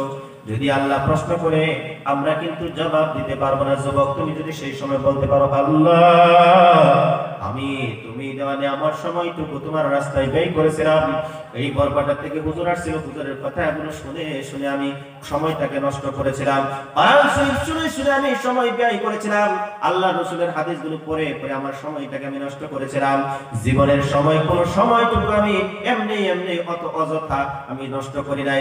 আল্লাহ তোমার দ্বীন কায়েমের জন্য আমি তোমার এই তুমি দেওয়ানে আমার সময়টুকু আমি ব্যয় করেছি। আল্লাহ সন্তুষ্ট হয়ে যাবে। আর এই সময়টুকু যদি অপচয় নষ্ট করেন বন্ধু, জাহান্নামের খোরাক আপনি আমাকে হইতে আল্লাহ জানিয়ে দিলেন। ইয়া আইয়ুহাল্লাযীনা আমানু হাল আদুল্লুকুম আলা তিজারাতিন তুনজিকুম মিন আযাবিন আলীম। আল্লাহ পাক পরবর্তীকালে আলম বলেন, নবী গো আপনি বলে দিন, ইয়া আইয়ুহাল্লাযীনা আমানু হাল আদুল্লুকুম আলা তিজারাতিন তুনজিকুম মিন আযাবিন আলীম। হে নবী আপনি বলে দিন, তাদেরকে বলে দিন যারা আমি আল্লাহর প্রতি ঈমান এনেছে, তাদেরকে বলেন আমি আল্লাহকে এমন একটা ব্যবসার কথা তাদেরকে বলবো না, যেই ব্যবসাটা করলে, যেই ব্যবসাটা শুরু করলে তারা জাহান্নামের আগুনের থেকে, জাহান্নামের আযাবের থেকে তারা বাঁচতে পারে। একটু জোরে জোরে বলেন না সুবহানাল্লাহ। মুসলমান ভাইরা, সেই ব্যবসাটা আপনি 4টা জিনিস দিয়ে শুরু করতে হবে। 1 নম্বর হলো আল্লাহর প্রতি ঈমান এনে, 2 নম্বর হলো রাসূলের প্রতি বিশ্বাস করে, তুমিনুনা বিল্লাহি ওয়া রাসূলিহি ওয়া তুজাহিদুনা ফি সাবিলিল্লাহ। আল্লাহ পাক পরবর্তীকালে আলম বলেছেন 4টা জিনিস দিয়ে ঈমানি ব্যবসা শুরু করতে হবে। 1 নম্বর আমি আল্লাহর প্রতি ঈমান আনিয়া, 2 নম্বরে নবীর প্রতি ঈমান আনিয়া, 3 নম্বর হলো তোমাদেরকে যে জান আমি আল্লাহ দিয়েছি, যে সম্পদ আমি আল্লাহ দিয়েছি, এগুলো দিয়ে আল্লাহর দ্বীন কায়েমের জন্য যুদ্ধ করতে হবে, লড়াই করতে হবে। এগুলো যদি করতে পারো বান্দা, তাহলে তুমি মুমিন হতে পারবে। জোরে জোরে বলেন সুবহানাল্লাহ। ও বান্দা, তুমি যদি মুমিন হও, তোমার জীবনের উপরে ঘাত আসবে, প্রতিঘাত আসবে, তোমার উপরে জীবনের উপরে অনেক হামলা আসবে। যেরকম হামলা আসছিল বিলালের উপরে, আপনারা ইতিহাস জানেন, যেরকম হামলা আসছিল অন্য সাহাবাদের উপরে। ঈমান আনার দুরুনে সাহাবাদের উপরে এত কষ্ট দেওয়া হয়েছিল, কথাই কথা মনে পড়ে যায়। হযরত বিলালকে এত কষ্ট দিলেন আপনারা জানেন, অন্যান্য সাহাবাদেরকে এত কষ্ট দিলেন, তারপরেও তারা টিকে রইলেন, ঈমানি হালতে তারা টিকে রইলেন রে বন্ধু। আর আপনি আমার জীবনের উপরে ঘাত প্রতিঘাত এখনো আসে নাই, কিন্তু আমরা বেঈমান হয়ে বসে আছি। আল্লাহর বান্দা এরকম ভাবে বসে থাকলে হবে না গো। আল্লাহর প্রতি ঈমান আনতে হবে, রাসূলের প্রতি ঈমান আনতে হবে। ভাই ওঠাউঠি করবে না, যারা বাহিরে আছেন তারা ভিতরে চলে আসেন, মোনাজাত দিয়ে দিব। তাবারুকের ব্যবস্থা আছে, ভাই কেউ উঠবেন না, ইনশাআল্লাহ আখিরে মোনাজাত করবেন, তাবারুক নেবেন। যারা বাহিরে আছেন ভিতরে আসেন, দোয়া হবে, অল্প সময়ের ভিতরে দোয়া হবে। আল্লাহর আশিক নবীর পাগল গভীর মনোযোগ দিয়ে শুনেন, জেনে নিন জাহান্নাম কিরকম হবে কথা তো আল্লাহ পাক রব্বুল আলামিন বর্ণনা দিতেছেন। ইয়াওমা নাকুলু লিজাহান্নাম হাল ইমতালাতি ওয়া তাকুলু হাল মিন মাজিদ। জাহান্নামের মধ্যে মানুষ দেওয়া হবে, পাথর দেওয়া হবে। জাহান্নামের মধ্যে মানুষ আর পাথর দিয়ে আল্লাহ জিজ্ঞেস করবে, জাহান্নাম রে তোমার পেট ভরছে নি? জাহান্নাম থেকে করছি মেরে হাত মেরে আওয়াজ আসবে, হাল মিন মাজিদ। আল্লাহ আমার পেট ভরে নাই, আমার পেট ভরে নাই। মানুষ যেরকম দুনিয়ার জমিনের মধ্যে লাগের পিছে পাগলা হয়ে পড়েছে রে দাদু, জাহান্নাম এরকম ভাবে ওর জন্য হাসরের ময়দানে এরকম পাগল হয়ে যাবে। একটু জোরে জোরে বলেন নাউজুবিল্লাহ। আমার বন্ধুগণ, আমার ভাইরা, একটু লক্ষ্য করে নিতে শেষ করছি, লম্বার দিকে যাই না। আল্লাহ নবী দুজাহানের নবী রাহমাতুল লিল আলামিন যেদিন হাসরের ময়দান কায়েম হয়ে যাবে, আমার আল্লাহ যেদিন চেয়ারের মধ্যে বসে থাকবে, কুরসির মধ্যে বসে থাকবে, এমন অবস্থায় আল্লাহ পাক রব্বুল আলামিন যখন কুরসিতে বসে থাকবে, আমার নবী আল্লাহর আরশের ডান পাশে সিজদায় পড়ে যাবে আর চোখের পানিগুলো ছেড়ে দিয়ে কান্না করবে, রব্বি হাবলি উম্মতি, রব্বি হাবলি উম্মতি। হে পরওয়ারদিগার আলম, আমার উম্মতগুলোকে তুমি হেফাজত করো। জাহান্নাম যেরকম ভাবে লাফালাফি করতেছে, আমার একটা উম্মতকে যদি গ্রাস করে খেয়ে ফেলে গো, আমি নবী কথা দিলাম, আমি নবী ওয়াদা দিলাম, আপনার জান্নাতের মধ্যে আমি কিছুতেই পা রাখবো না। একটু জোরে বলেন না সুবহানাল্লাহ। বন্ধুগণ, হাসরের ময়দানে যার যার চিন্তায় যার দিকে ব্যস্ত হয়ে পড়বে। ছেলে বাবাকে পরিচয় দিবে না, বাবা ছেলেকে পরিচয় দিবে না, মা ছেলেকে পরিচয় দিবে না, মা সন্তানকে পরিচয় দিবে না। যার যার চিন্তায় যার দিকে ব্যস্ত হয়ে যাবে। ওই মুসিবতের সময় সমস্ত নবীরা ইয়া নাফসি ইয়া নাফসি ইয়া নাফসি বলতে থাকবে, কিন্তু আমার নবী তো জাহানের নবী রাহমাতুল লিল আলামিন আল্লাহ রাব্বুল আলামিনের ডান পাশে সিজদায় পড়ে চোখের পানি ছেড়ে কান্না করবে, আল্লাহ আমার উম্মতকে তুমি হেফাজত করো, জাহান্নামটাকে বন্ধ করো। আল্লাহ পাক পরওয়ারদিগার আলম বলবেন, হাবিব তুমি কেঁদো না, আজকে তোমার খুশির দিন, তোমার উম্মতগুলো ধরে ধরে জান্নাতের মধ্যে যাবে। আজকে তোমার খুশির দিন, তুমি কান্না করো না, আজকে তোমার খুশির দিন। আল্লাহ রাসূল বলবেন, আল্লাহ গো, এই যে তোমার জাহান্নামটাকে তুমি সর্বপ্রথম বন্ধ করো। আল্লাহ সামান্য তোমার একটু পানি দিয়ে দিবেন, ওই পানিটুকু নিয়ে নবীজি সাল্লাল্লাহু আলাইহি সাল্লাম জাহান্নামের উপরে ছিটিয়ে দিবেন। জাহান্নাম আপনা আপনি দৌড়াতে থাকবে পিছনের দিকে। জোরে বলেন সুবহানাল্লাহ। আল্লাহ পাক পরওয়ারদিগার আলম আল্লাহকে প্রশ্ন করবে, হে পরওয়ারদিগার আলম, যেই জাহান্নামের শিকলের মধ্যে, জাহান্নামের রশির মধ্যে হাজার হাজার মানুষ ধরে রাখছে, টেনে ধরে রাখছে, হাজার হাজার ফেরেশতারা টেনে ধরে রাখছে, কিন্তু রাখতে পারতেছে না। একটু সামান্য পানির দ্বারা জাহান্নাম কিসের জন্য পিছনের দিকে দৌড়ে চলে গেল। আল্লাহ বলে, হাবিব রে, এই পানির মতন শক্তিশালী পানি আমি আল্লাহ আর দ্বিতীয় সৃষ্টি করি নাই। জোরে বলেন সুবহানাল্লাহ। হাবিব জানতে চাই, আল্লাহ এটা তোমার কি কুদরতি পানি, কি রহমতের পানি? আল্লাহ রাসূল সাল্লাল্লাহু আলাইহি ওয়াসাল্লামকে বলতেছে, নবী গো, এটা হলো তোমার গুনাহগার ইতিম উম্মতের চোখের পানি। যারা গুনাহ করেছিল, গুনাহ করার পরে আমি আল্লাহর কথা যখন স্মরণ হয়ে গেছে, জাহান্নামের কথা যখন স্মরণ হয়ে গেছে, তারা যখন নিরিবিলি জায়গায় চোখের পানি ছেড়ে দিয়ে কান্না করছে, আল্লাহ রাব্বুল আলামিন বলতেছে, ওই চোখের পানিটুকু আমি আল্লাহ পাক পরওয়ারদিগার আলম হেফাজত করে রেখে দিয়েছিলাম। সেই পানির দ্বারা আজকে জাহান্নামের আগুনকে আমি আল্লাহ ঠান্ডা করে দিলাম। জোরে বলেন সুবহানাল্লাহ। এই মজলিসের ভিতরে যারা জিনা করেছো, আজকের মজলিসের থেকে চোখের পানি ছেড়ে দিয়ে কান্দো, আল্লাহ জীবনে বুঝতে পারি নাই, জীবনে বুঝতে পারি নাই, বাইপাস মেরেছে। আল্লাহ বুঝছি, আজকে তওবা করলাম, তুমি জীবনের গুনাহগুলোকে তুমি মাফ করে দাও। মা বোনেরা, স্বামীর অনুপস্থিতিতে যারা হয়তো খারাপি করেছেন, কি করেছেন, আল্লাহ আলিমুল গায়ব আল্লাহ ভালো জানে, আজকের মজলিসের থেকে তওবা করেন, চোখের পানি ছেড়ে দিয়ে কান্দেন। মুরব্বি বাবারা, তোমরা যারা বাবার নাফরমান মার নাফরমান বসে আছো, আজকের মজলিসের ভিতরে থেকে তোমাদের সন্তান হিসাবে বলবো, আখিরি মুনাজাতে চোখের এক ফোঁটা পানি যদি তোমরা ছেড়ে দিতে পারো, এই চোখের পানির উসিলা করে জাহান্নামের আগুন আমার মাওলা হারাম করে দিবে। একটু জোরে জোরে বলা যায় কিনা সুবহানাল্লাহ। আমার নবী এই তো শেষ করতে, আমার নবী সাল্লাল্লাহু আলাইহি ওয়াসাল্লাম আল্লাহর আরশের ডান পাশে সিজদায় পড়ে যাবে আর কান্না করবে, আল্লাহ তুমি আমার উম্মতকে রক্ষা করো। আল্লাহর কাছে আপিল করবে, আল্লাহ তুমি দয়া করে মায়া করে তাইফের ময়দানে রক্তের বিনিময়ে আমার ইতিম উম্মতদিগকে maaf করে দাও। আল্লাহ রাব্বুল আলামিনকে বলবে, আল্লাহ জবাব যদি না দাও তাহলে উহুদের ময়দানে দান মুবারক শহীদের বিনিময়ে আমার ইতিম উম্মতদিগকে তুমি maaf করে দাও। আল্লাহকে বলবে, হে পরবর্তীকার আলম, জবাব যদি না দাও রে আল্লাহ, ইমাম হাসান আর হুসাইন কারবালার ময়দানে শাহাদাত বরণ করেছে, তাদের রক্তের বিনিময় আমার ইতিম উম্মতদিগকে তুমি দয়া করে maaf করে দাও। আল্লাহকে বলবে, আল্লাহ জবাব যদি না দাও রে আল্লাহ, তুমি দয়া করে মায়া করে আমার ইতিম উম্মতদিগকে তুমি maaf করে দাও। আল্লাহ রহমতের হাত ছাড়ি দিয়ে বলবে, হাবিব রে তুমি আর কেঁদো না, আজকে তোমাকে ফাশফা লিমান শি'তা, আজকে তোমাকে পারমিশন দিলাম, ইজাজত দিলাম, যাকে খুশি তাকে নিয়ে তুমি আমি আল্লাহর জান্নাতে প্রবেশ করো।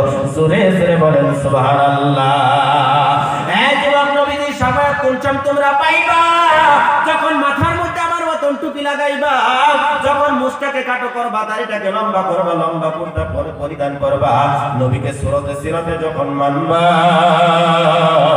নবী আমার সন্তুষ্ট হয়ে যাবে, জান্নাতের রাস্তা তোমার জন্য আমার জন্য সুগম হয়ে যাবে, আমরা সকলেই জান্নাতে জিন্দেগি বানাবো। একটু জোরে জোরে বলি ইনশাআল্লাহ। আল্লাহকে যে পাইতে চাই, আল্লাহকে যে পাইতে চাই, হাজারাতকে ভালোবেসে আরশ কুরসি লৌহ কলম না চাইতে পেয়েছে সে। আল্লাহকে যে পাইতে চাই, আল্লাহকে যে পাইতে চাই, হাজার